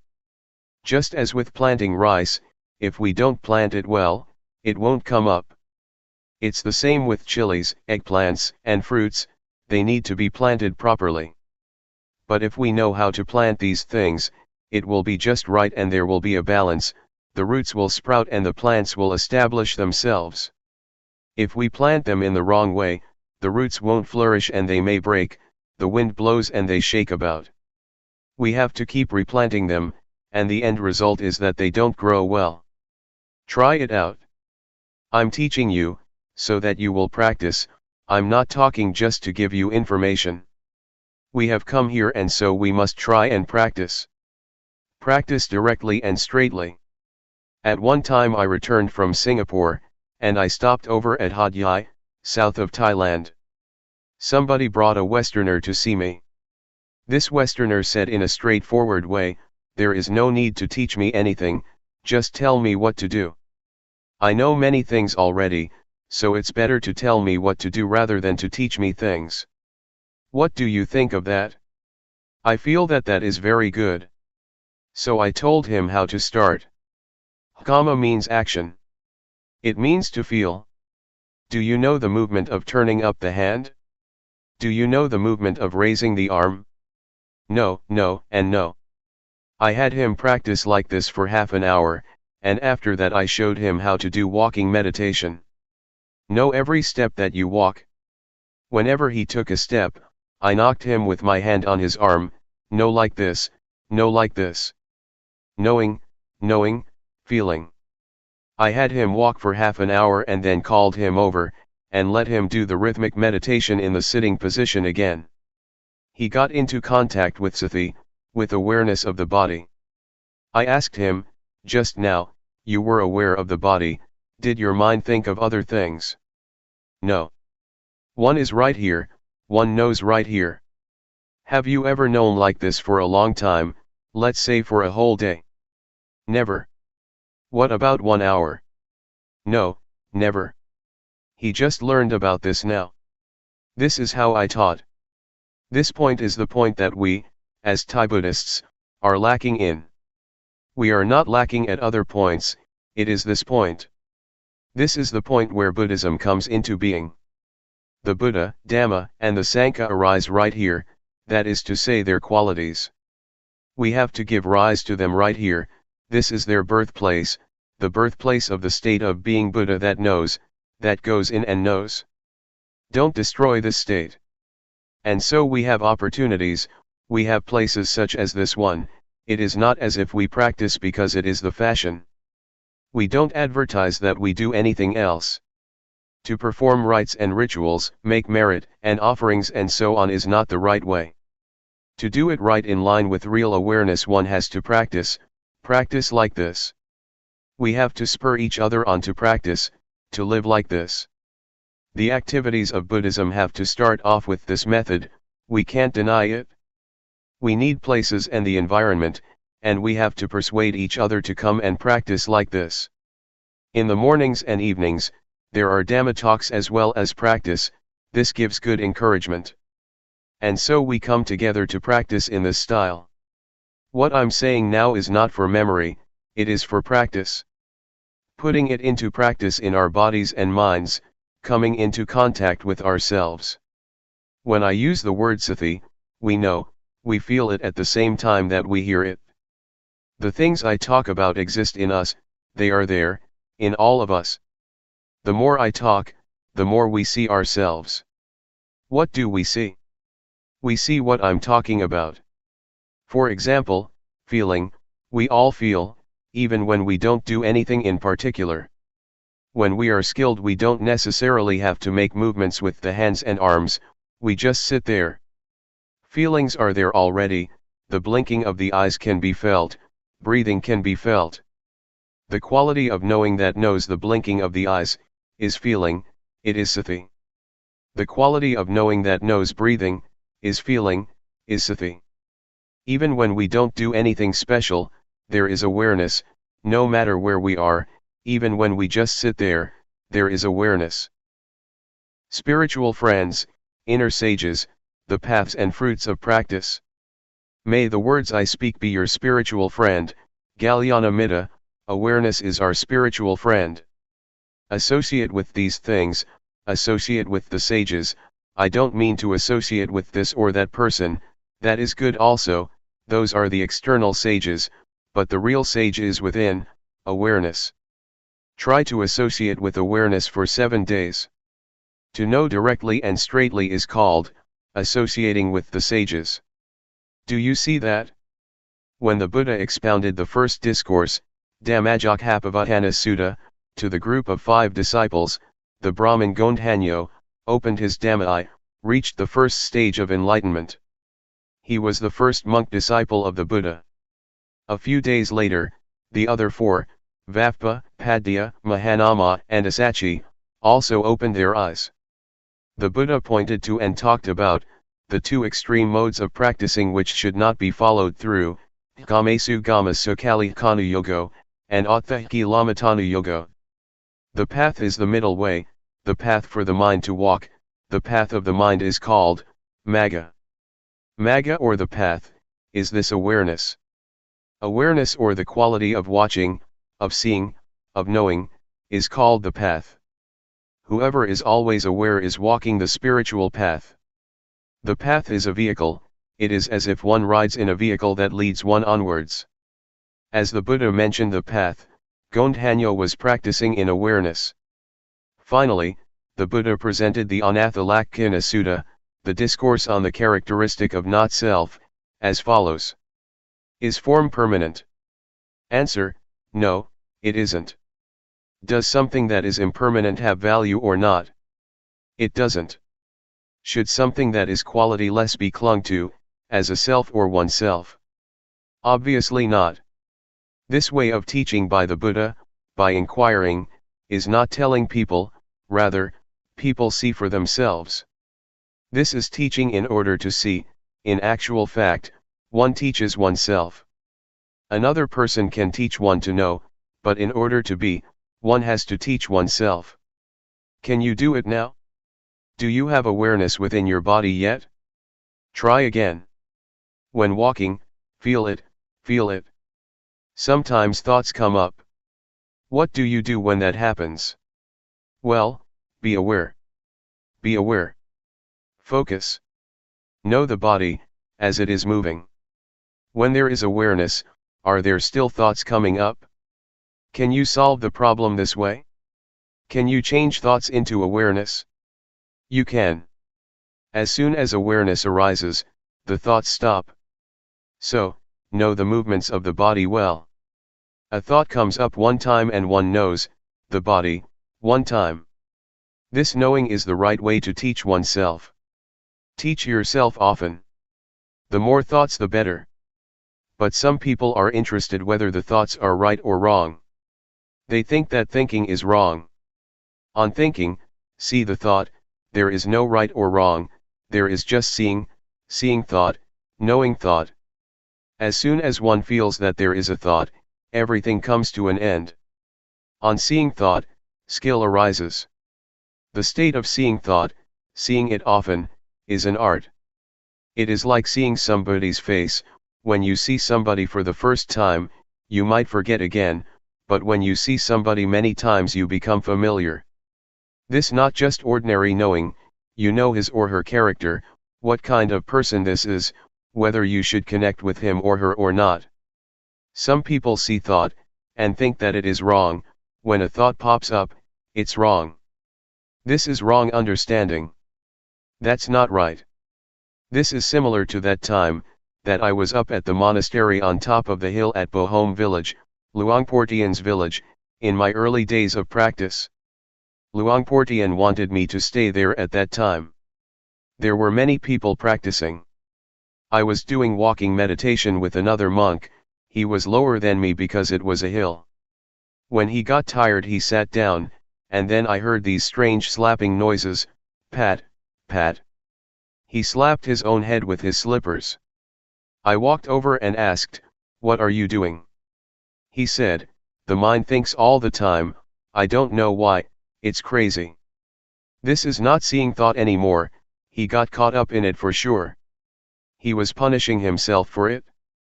Doing it like this is to go in the wrong direction.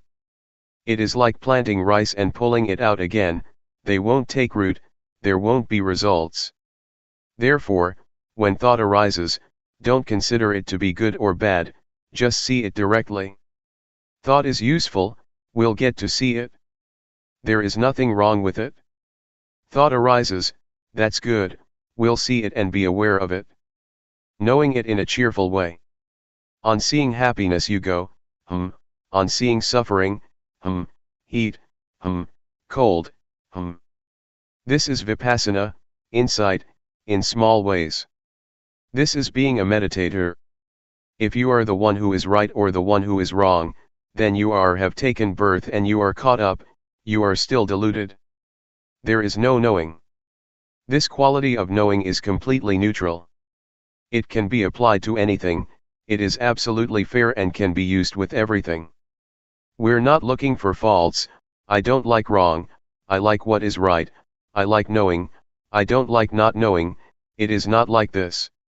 If it's like that, the quality of knowing will not prosper, it gets cut and divided up, it gets separated all the time.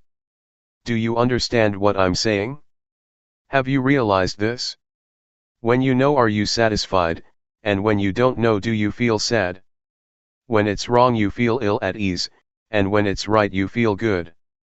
In the past, I've asked people, having short interviews with them at Sukato Forest Monastery. A lot of people used to come to practice. I asked a girl how things were going. She said, "Today it was a real hassle, I don't know what I was thinking, I was all tense. It wasn't like yesterday. Today I was really in a mess." I said to her, "This is not the way that a meditator talks, try saying it another way." She thought for a while and then said, "Today I saw the mind thinking, I saw it being tense."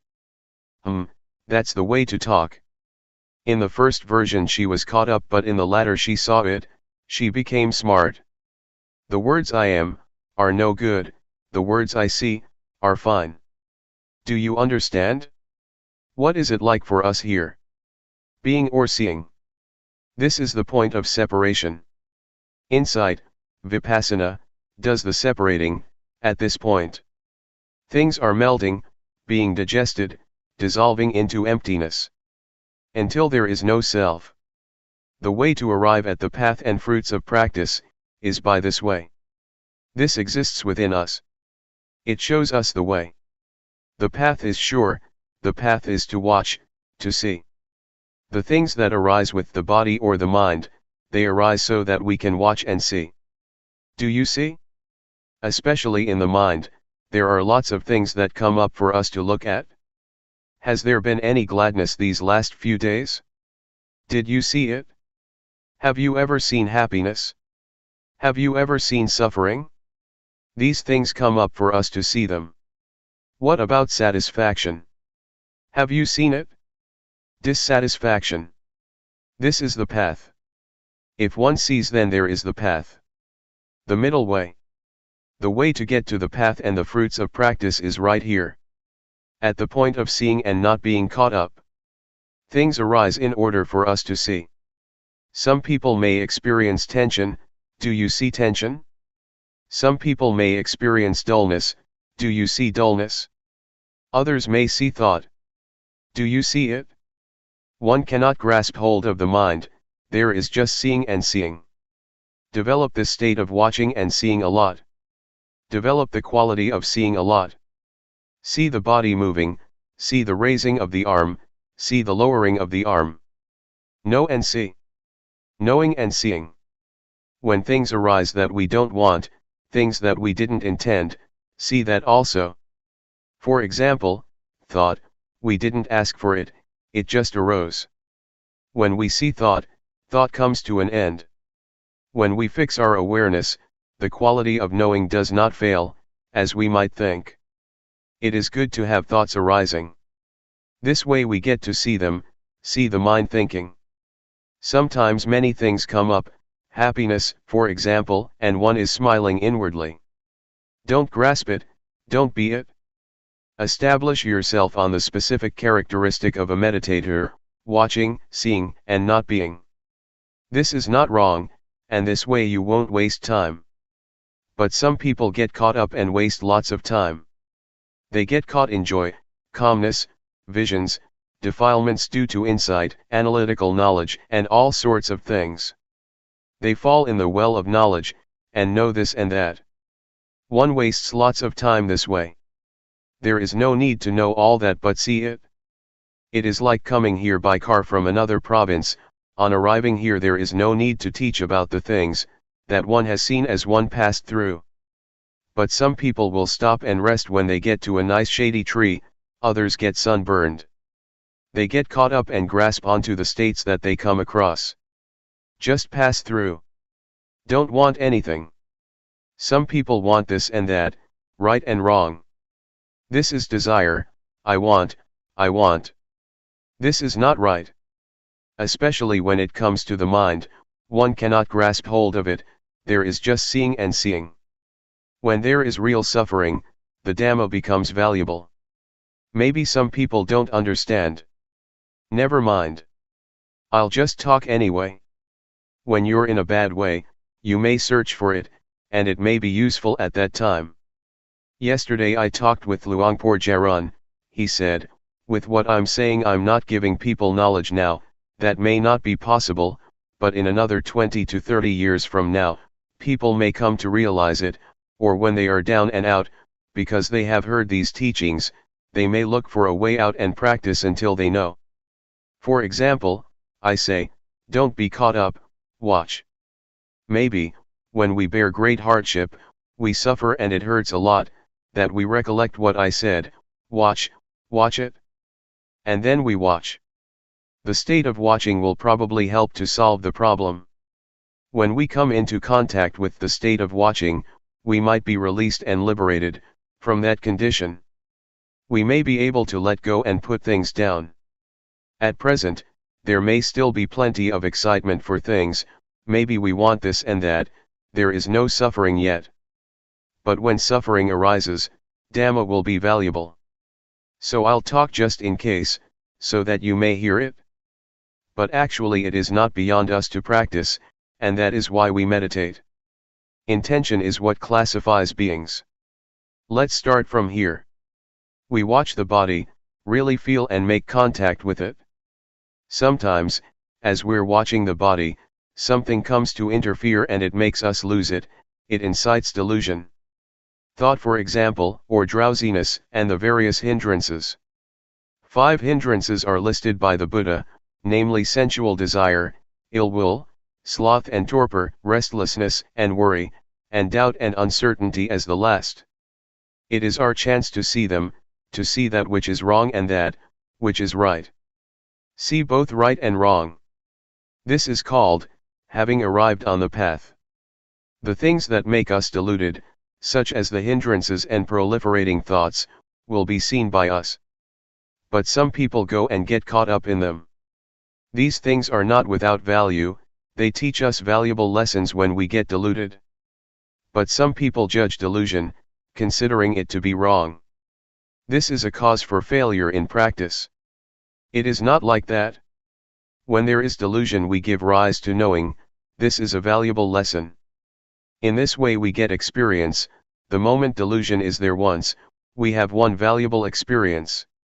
When many thoughts arise that induce delusion, or sleepiness, we know, and we relate to these things in the right way. These things then have value for us.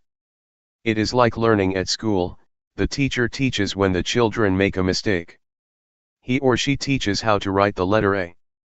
When a child writes an E, the teacher sees that it is wrong and corrects it. This way the children learn to correct their mistakes at the time that they make them. This is valuable. But if a child makes a mistake and the teacher doesn't teach, it is bad fortune for that child. We are the same, when there is something wrong, and we are the one who is wrong, this is our misfortune. But when something is wrong and we see it, and we solve the problem, this is our good fortune. Mistakes are teachers. But what someone else says is wrong is another thing. As we practice here, we know our own mistakes. Whenever we see something wrong, we change it into right. When we see suffering, we change it into no suffering. When we see anger, we change it into non-anger. This is up to us. Others can't help us with it. Others do not see the thoughts in our minds. But we can see it. Other people don't see the anger, desire, delusion, defilements, craving, lust, and torpor in our minds, we have to see it ourselves. We might see these things in other people a little bit, from external expressions, but there is nothing we can do about it. But when we see these things in ourselves we can solve it. Try it out. Don't think you are powerless. As soon as sleepiness comes up, one yawns and drops off to sleep. This is called falling for it. If you get easily sleepy, then find some way to do something about it, don't just give in to it. Fight it a bit. Try looking up to the sky or the top of a tree, look around you, look far away in the distance. Imagine it is daytime, that's not the time to lie down. This is the time to practice, nighttime is the time to lie down. If it doesn't disappear, then get up and wash your face or take a shower, fight it a bit. Don't sit there nodding about. If that is the case, you've really lost it. We have to be awake. Open your eyes, fully, and be aware. You can do it. It can be changed, it can be solved. Meditation means to do good a lot. The words hapathipati in Pali language, and hapathipat in Thai, mean to practice. The prefix, hapatha, means to come back, to return or to solve. It is not a matter of doing sitting and walking meditation all day long, but never solving the problems. One thinks for an hour or two while practicing, that is not putting forth effort. It is laziness. A practitioner is one who changes wrong into right, delusion into non-delusion. Whenever there is delusion, change it immediately, this is useful. When something is wrong, change it, know it immediately, practice. To practice is to change. Meditation means to do good a lot, make that which is harmful into something good. This is called meditation. What is goodness? Awareness that we're training ourselves in is goodness. Perform this kind of goodness and do it a lot. Recitation is to keep a certain word in the mind, for example, Buddho, Sama Arahant, etc. In the past, I learned verses. I had to recite in order to become invulnerable. That is recitation. Sometimes we use the wrong word, we may call the recitation of the word Buddho meditation. It is not. It is recitation. As for the word meditation, it means to cut off, to just be aware, to feel movements with sati. Now is the time to practice, I've already explained how. Know what arises, don't know at any other place. In the beginning of the training, know at the body, not anywhere else. Take the body as the sign. Consider the body as the material or tool to produce awareness. The body is part of nature. When one sees the body, one has to see the mind too. A person consists of a body and a mind, and so this is what we learn from. These are our scriptures. The path, the fruits of practice and nibbana are right here.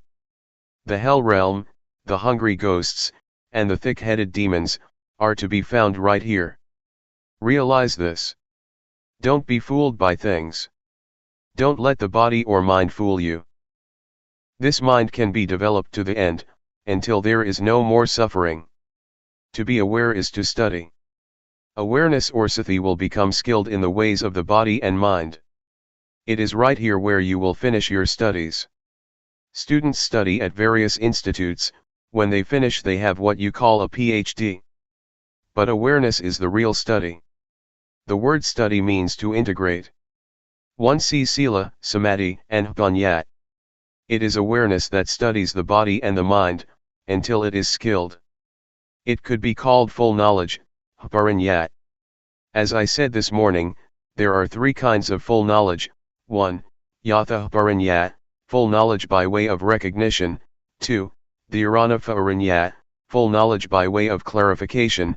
This is rupa, this is nama, this is suffering of rupa, of nama, this is disease of rupa, of nama, this is convention, constitution, and ultimate meaning. 3. Upahana paranyat, full knowledge by way of abandoning. Some things in the mind can be absolutely abandoned, completely changed. The mind can be developed, don't think it is a hopeless job. As I said before, someone who is angry is at the end of one's rope. If not, then there is no problem, just normal. The state of watching is normality. Normality is the spiritual inheritance. Complete normality, until there are no more changes. Until it is stable. Attain to this state. You have the right to.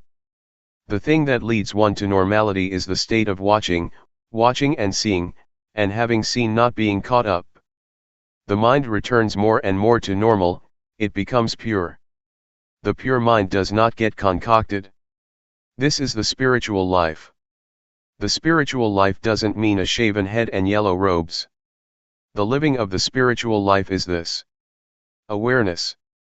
Knowing a lot, knowing often, being aware often, and the mind will gradually get purified. When the mind is pure, and stealthy thoughts come up, it doesn't want them, they are wrong. When anger arises, it doesn't want it even more, it is wrong.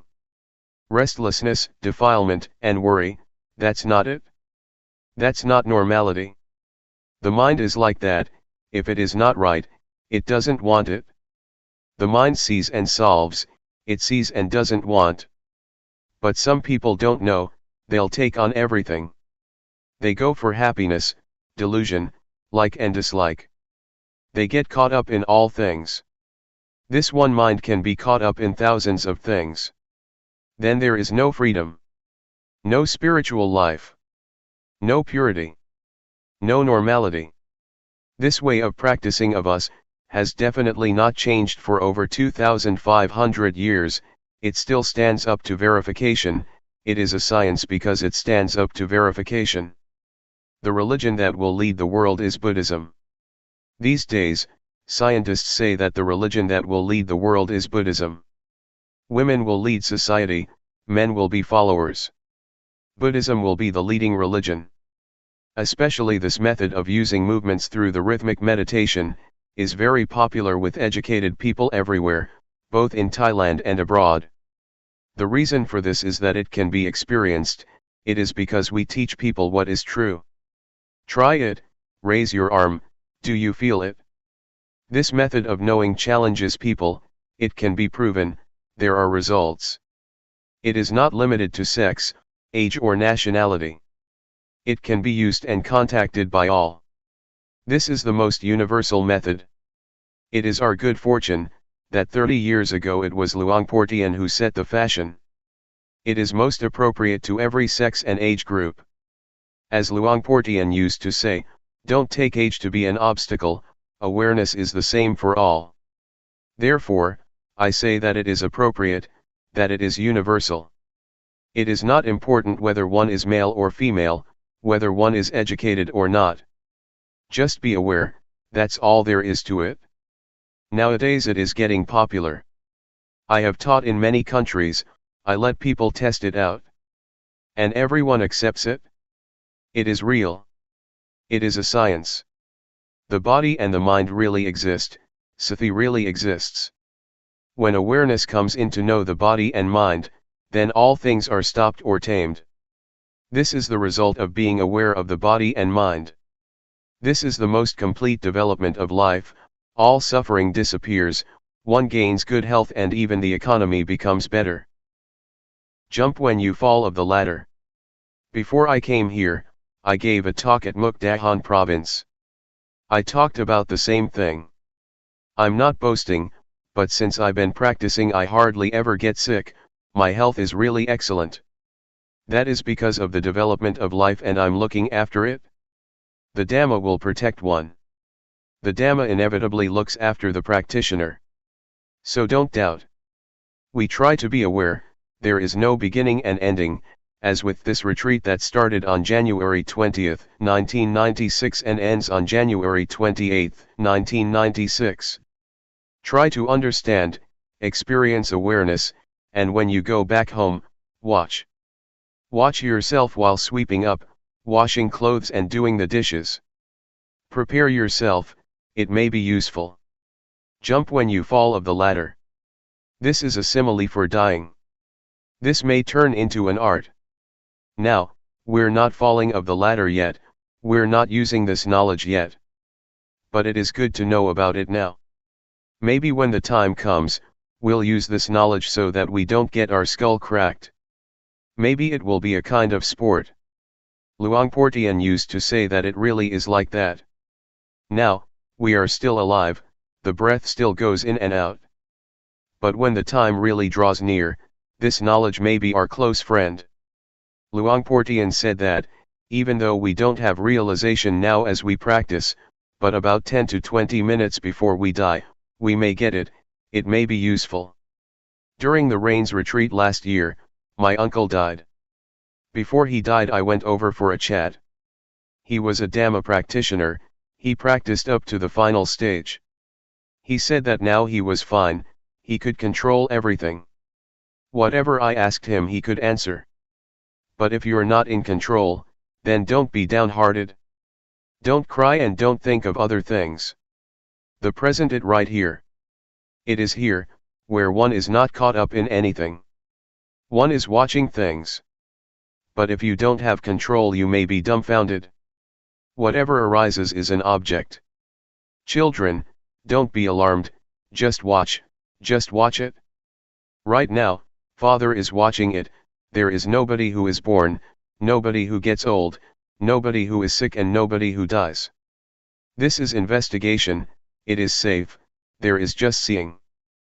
But some people are not like this. I told you before about this grandma, who had been fishing all her life. Her children held her hands, but she struggled to get free, because she was delirious and imagined that she was torturing fish. This is a hungry ghost or a hell being. What a pity to be born as a human being, and waste your life like this. Proving the facts. Where have we been these last 5-6 days? Some people may have been with their children, some people may have been angry with this or that person. Don't go out. Stay right here. Stay with the movements of the hands. Watch out, you'll become delirious. Prepare yourself like this. When the time comes, there should be peace. Consciousness, they call it. Now, we are still stuck, but we know. It goes out, come and stay right here. This will give rise to skill. You get stuck and you know. This is the state that is not born, doesn't age, isn't painful, and doesn't die. It is not a place or a house somewhere. It all starts off with awareness, it leads us to safety. And in the end it leads us to the paths and fruits of practice. Every moment of awareness is a step. The mind goes out and we feel. Know a lot, enter into things with the quality of knowing. Both merit as well as virtue and generosity, and even liberation are to be found at this point. Awareness has already cut off a number of things. When we are aware we pass through evil, through revenge, there is no enmity, there is no ill will, there is no love and no hate. Do you see that awareness leaves these things behind? Awareness knows, and knows. It is the end of revenge, the end of danger, it is beyond everything. Is this real or not? This is genuine, this is real. Don't let anyone fool you. These days we get fooled a lot. Some people threaten us with hell and fool us with heaven. This is all external stuff. Try this out and prove it. Don't believe me, everybody should prove it for oneself. Make contact with awareness and prove the facts for yourself. I'm talking about the possibility, I'm your spiritual friend. Whether what I'm saying is right or wrong, you have to see for yourself. Practice today, do the rhythmic meditation.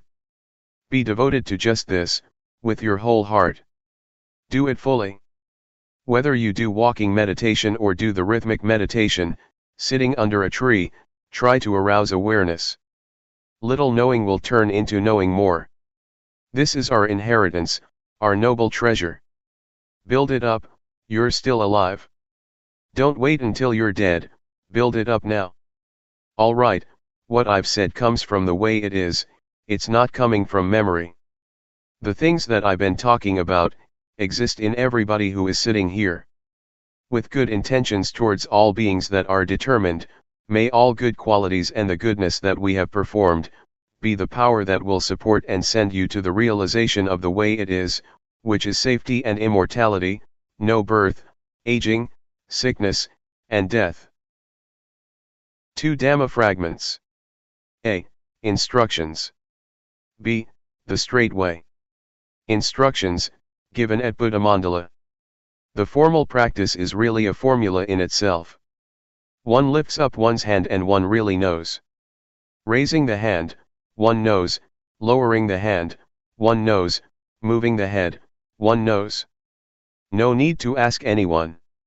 It is to be experienced for oneself in the moment. We know and see ourselves. We don't have to wait for even a split second. Turn up the hand and know, raise the arm and know, it is immediate. This is the real thing. What is real has to be verifiable, it is not a mind-made image. Don't go and think that it should be like this or that, just try it out and really experience it. Be aware. If you make the movements just right, one movement takes about 1 second. So in 14 seconds you complete one cycle of 14 movements, that is knowing 14 times. An hour is 3,600 seconds, if we know every time, then that is 3,600 moments of awareness, using the form of the rhythmic meditation. That's a lot. When there is knowing, there is no delusion. Suppose we stay with awareness for 2 whole days, or as the Buddha said, whoever has sati with the body and mind continuously, for either 1 to 7 days, 1 to 7 months or 1 to 7 years, will get one of 2 results, of which the highest is the attainment of arahantship, one who is far from enemies, impurities, one is a noble one, life is smooth, there is no danger. The Buddha challenged us with this. This is where we as Buddhists are lacking. Not anywhere else. Look at this park, Buddha Mandala, everything is huge. Thailand is a Buddhist country and all building projects get constructed. Except for awareness. Being with the body and the mind, there is not much of that yet. And so we're working on this. What happens when we are aware of the movements of the body and the thoughts in the mind? Try out to experience awareness. Steep the body and the mind in awareness, what will happen? Be aware for 10 minutes, 20, 30, an hour. Anybody who knows for an hour or 2 will know the difference between knowing and delusion. We will be able to make a choice, the mind will choose and take what is right. Delusion is not right. Awareness is right. The body can look after itself, when it is hot we take a shower, when it is cold we put on more clothes, when it is hungry we find something to eat, when it is tired we take a rest or a sleep. But the mind doesn't look after itself, unless it has been trained. It takes on suffering, it goes for anger, love, hate, like, dislike and so on. Sometimes it wants suffering and delusion. Some people go and buy delusion, they look for things to indulge in. They cannot remain still. Some people have never trained themselves. But when we train in awareness we can come into contact with it. Then we will be able to sort things out. We will side with awareness. But when we have never trained we don't know how to do that, and the mind will jump all over the place. If we train in awareness for 1 day or 2 days, the mind will come to look for awareness, because awareness is just. Delusion is not. Anger and suffering definitely are not just. We will know what to choose. The mind will choose what is right and safe. Now, when we don't train we don't have this ability, we can't do it and we don't know. Everybody has knowledge, has finished studies and is capable of making a living, but the mind hasn't yet come into contact with the justness of life. We know what is right and wrong according to reasoning, for example we know that anger and suffering are not good, we know that but we still get angry, even though we know that it is not good. That kind of knowledge is not good enough. One has to experience things. Reasoning is still convention, it is still not right. Sometimes people kill each other because of reasoning. But in practicing Dhamma, we experience things, we steep ourselves in awareness, we don't use reasoning, it is beyond reasoning, it is ultimate, reasoning is still convention that is dependent on conditions. But ultimate reality is not reasoning, rather, it is a clear and evident experience. Seeing anger and non-anger has nothing to do with reasoning. Anger is not right. Non-anger is right. When we have experience we know that delusion is not right, and that non-delusion is right. When we have experience we don't have to ask anybody. There are no questions in reality, there is nothing to ask, there are only answers and one has to answer oneself, not somebody else. This is ultimate reality, the truth. And so, we are practicing with this. We've tried it out for 3, 4 days already. Testing and proving it. We use the body and the mind for this. What's going on there? You shouldn't think and see before you actually see, be right or wrong before you're actually right or wrong. Sometimes we turn to thought to find an answer, it may not be right. It all depends on how we think, we can all think according to reason, but thought does not last. Really meeting with knowing and delusion is not thought. As soon as delusion arises we are aware. That's not reasoning, one dives into it. Whenever there is anger, be aware and anger will disappear. That's it. Our minds rise higher and become more pure, there is more experience, more lessons. We don't have to ask each other what is real. Experience and try it out yourself, dive into it. Soak the body and mind in awareness. Try and add awareness to the body. We have a form of practice, using intention. Everybody, put your hands on your knees. Try. Who is the one who knows where the hands are? Are you absolutely sure that the hands are on the knees? Suppose I tell you that your hands are behind you, do you believe me? Yes or no? No. Why not? Because you see and know. Who is the one who sees? Do you see it yourself or is somebody else seeing it for you? What is it that sees that the hands are on the knees? The eyes. Close your eyes, do you still see that the hands are on the knees? So it is not the eyes. That which knows that the hands are on the knees is called sati.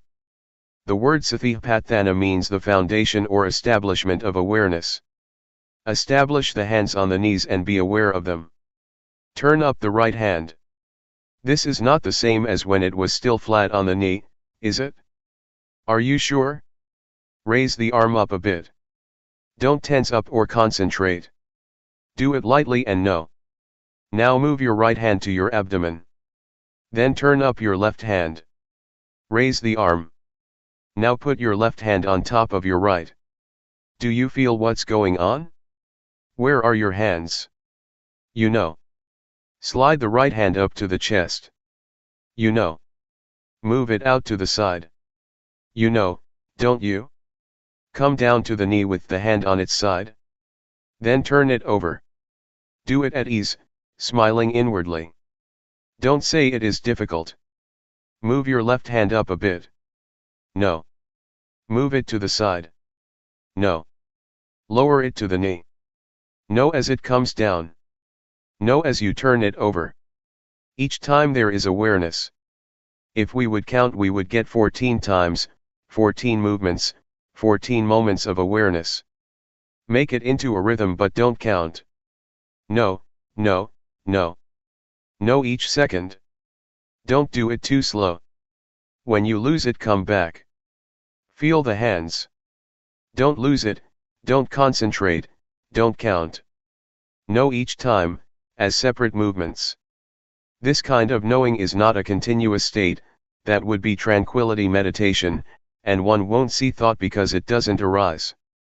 But this kind of knowing is just knowing for a moment, from moment to moment. We are not afraid of thought, we'll get to see whatever arises and we'll return to awareness. Awareness is not thought, it is an experience. It is not memory. Even though the mind thinks at times, we know. Whenever thoughts arise that we didn't intend to think, thoughts that arise by themselves, don't follow those thoughts. Come back to the body, the hands, the mind goes off over there but we return to the movements. Don't lose yourself in thought, when you do, or you lose yourself in painful feelings or tiredness, then try to come back to the movements. The meaning of practice is to come back. Find a point to establish awareness.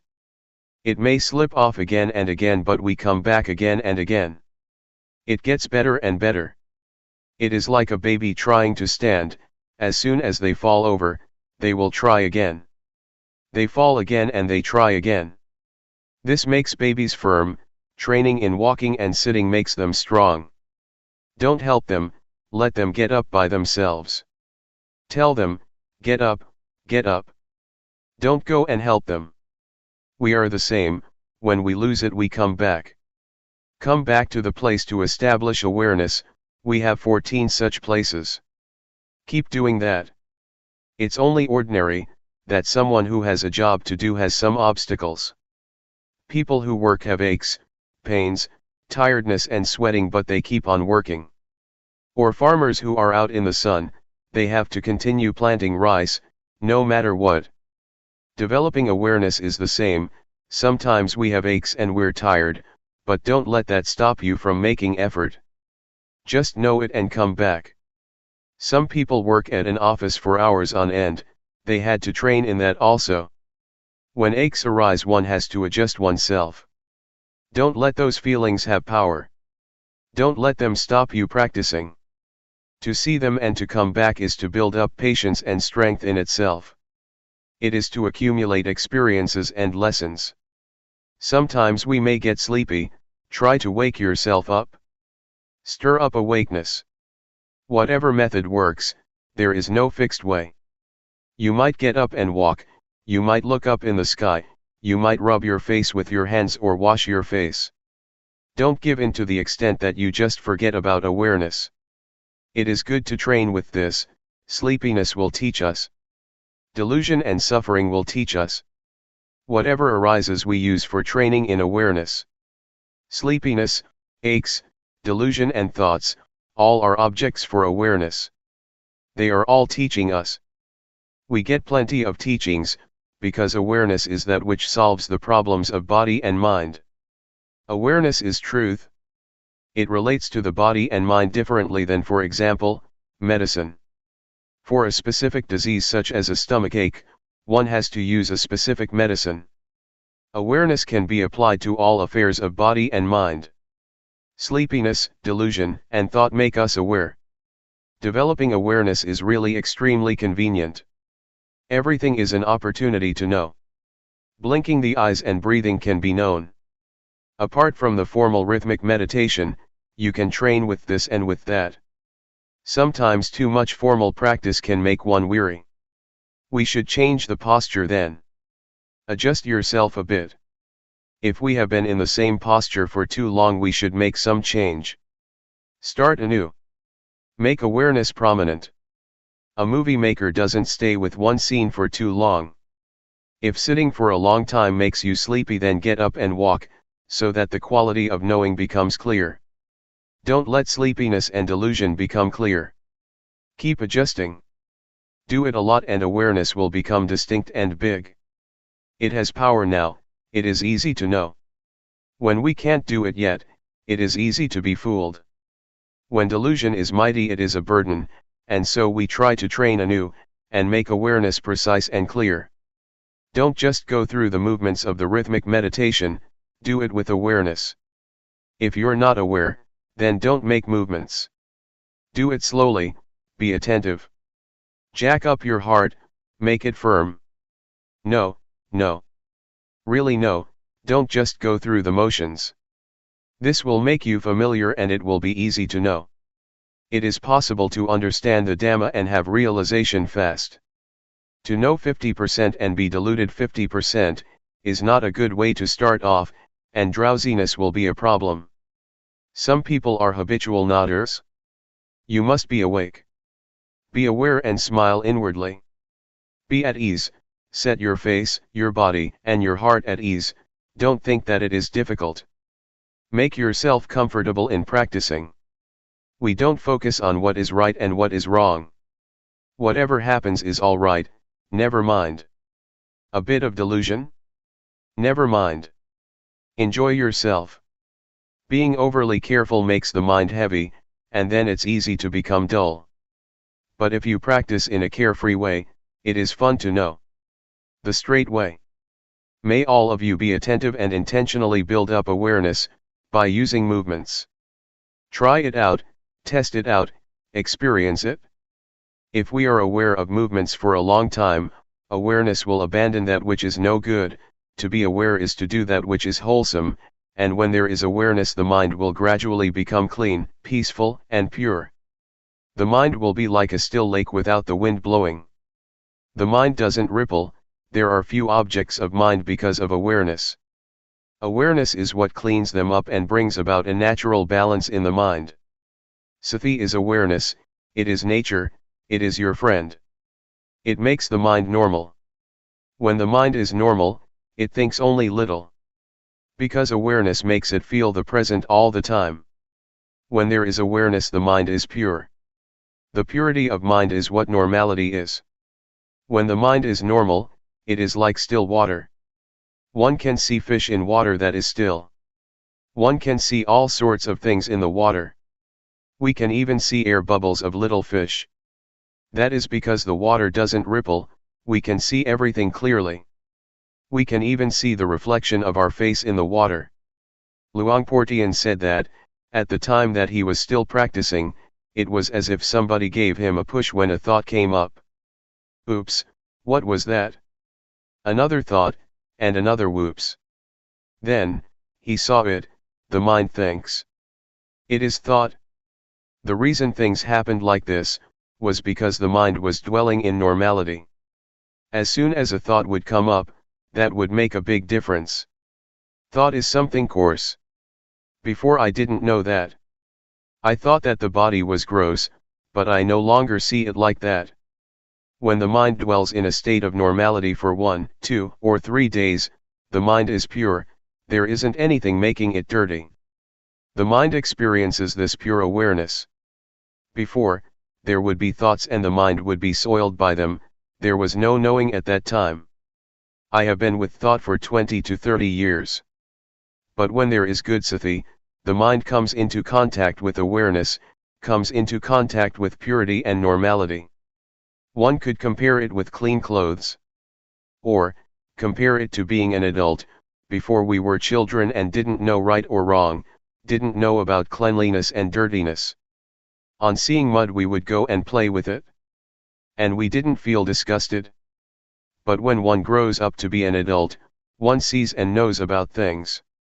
The mature mind, that is, the normal mind, the pure mind, experiences awareness, and on seeing thought, it perceives it as something out of the ordinary, as something gross. Luangpor Teean said, a thought popped up like a sudden flash. When one sees thought clearly, one, automatically, opposes it. One sees it just like seeing air bubbles of fish in the water ripples, because of the bubbles, and we know. Even when it ripples a tiny bit, we still know, because normally the water is still. When your mind is normal, contacts with normality for 3, 4, 5 days. Some people may experience it to some extent. A thought arises and we see it once. A second thought comes and we see it a second time. We see thought. When there is thought, we know. When there is no thought, we know. When we watch, the mind becomes the watcher. We can watch anything. The mind is one, it is supreme. The act of watching goes straight into things. One could say it is people's weak point. One gets hold of that point. One has a point to watch from. When thoughts come, watch. If we just watch and see, that's the end of all the endless proliferation. The state of watching and seeing could be called liberation, it could be called letting go, it could be called sila, samadhi, and panya, insight knowledge, jhana, absorption, or the path. The state of watching is the thing that is most right. It can solve all things that are connected with the body and mind, that are connected with the world that exists in body and mind. It deals with form, sound, smell, taste, as well as the eye, ear, nose, tongue, body and mind. The mind thinks, as soon as it thinks we know. The thought disappears. Seeing thought is wisdom. Seeing proliferation and changing it into peace, this is emancipation. Changing conditions, sankhara, into the unconditioned, visankhara. Changing hot into cool, nibbana. It is not difficult to do that, but if you make it difficult, then it is. If you say it's easy, then it is. Some people may experience nibbana, get a taste of it, in little ways. Maybe you'll come in contact with liberation or freedom, or something like that. For example, one day, there might be thoughts arising, proliferation, and as soon as there is awareness, it drops off, it is let go of, it has been put down. You understand it? You realize what it is. Your very thoughts? Don't think that there is something to realize outside of this. Whatever you may meet that is external, that's not it. Don't fool yourself.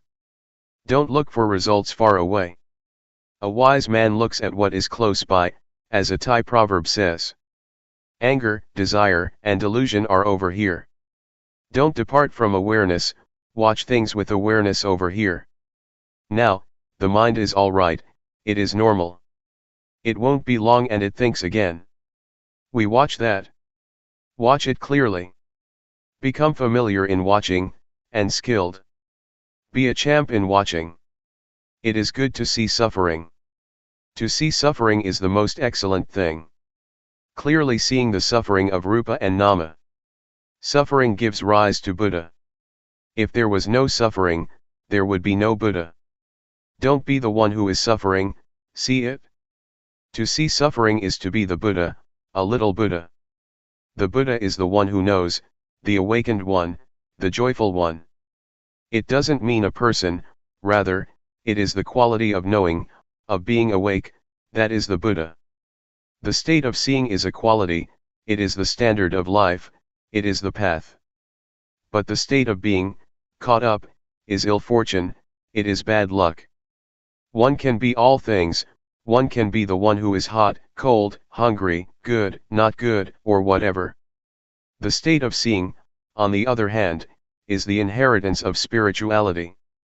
In the beginning of the development of awareness, one must do it with intention, intentionally moving the hands and feeling it, feeling it. When you do it a lot, you'll come to love it. If you experience awareness, you'll love it with your whole heart. You feel satisfied and joyful. You feel that you don't want anything else in life. It is right here, fullness of heart is right here. In the beginning some people may not yet be fluent, and not yet see the value. They practice half-heartedly and don't really make contact. But when you make contact with awareness at the hand moving, you will become familiar with awareness. It is not ordinary awareness, when you do it a lot, it turns into responsibility, it is a protecting, it is caring. If we try to experience awareness, love will spring up, we won't be fooled again, we don't want anything else, we are content and we love this method, we are satisfied with it. We were born for the state of awareness. Once we have experience with this method, we are safe, utterly pure, and we don't have problems or suffering. We are diligent to experience awareness, and a whole heap of stuff comes to an end. I'm talking about things that are possible. Everybody can try it out, to build up and experience awareness, and you will come to know the facts for yourself. May you all participate in studying this matter, because I really can't do your practice. Awareness is not something to flatter or extol people with, as some public speakers do concerning merit. I have been speaking on the Dhamma, I haven't spoken about anything else. Dhamma is nature, ordinariness. The things that I have spoken about are things that exist in all of you. I didn't talk about things outside of you. Our duty is to put forth effort and try to develop awareness, being aware of raising the hand. Be aware of the body, as for the mind, don't go and look for it, but when it thinks, then watch and know it. Don't make it into your focus point, just watch thoughts when they arise. At first, try to be aware of the body. Walk and sit. When the mind comes up with a thought, know and don't be caught up in it, see thought. Then, return to awareness of the body.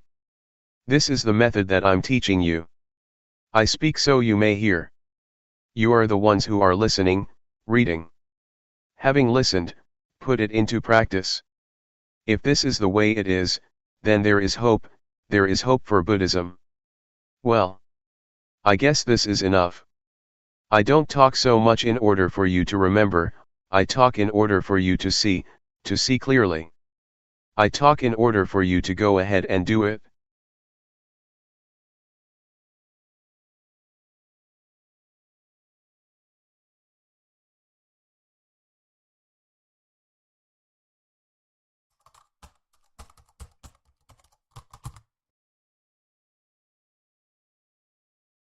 May all beings be at ease. Whatever living beings there may be, whether they are weak or strong, omitting none, the great or the mighty, medium, short, or small, the seen and the unseen, those living near and far away, those born and to be born. May all beings be at ease.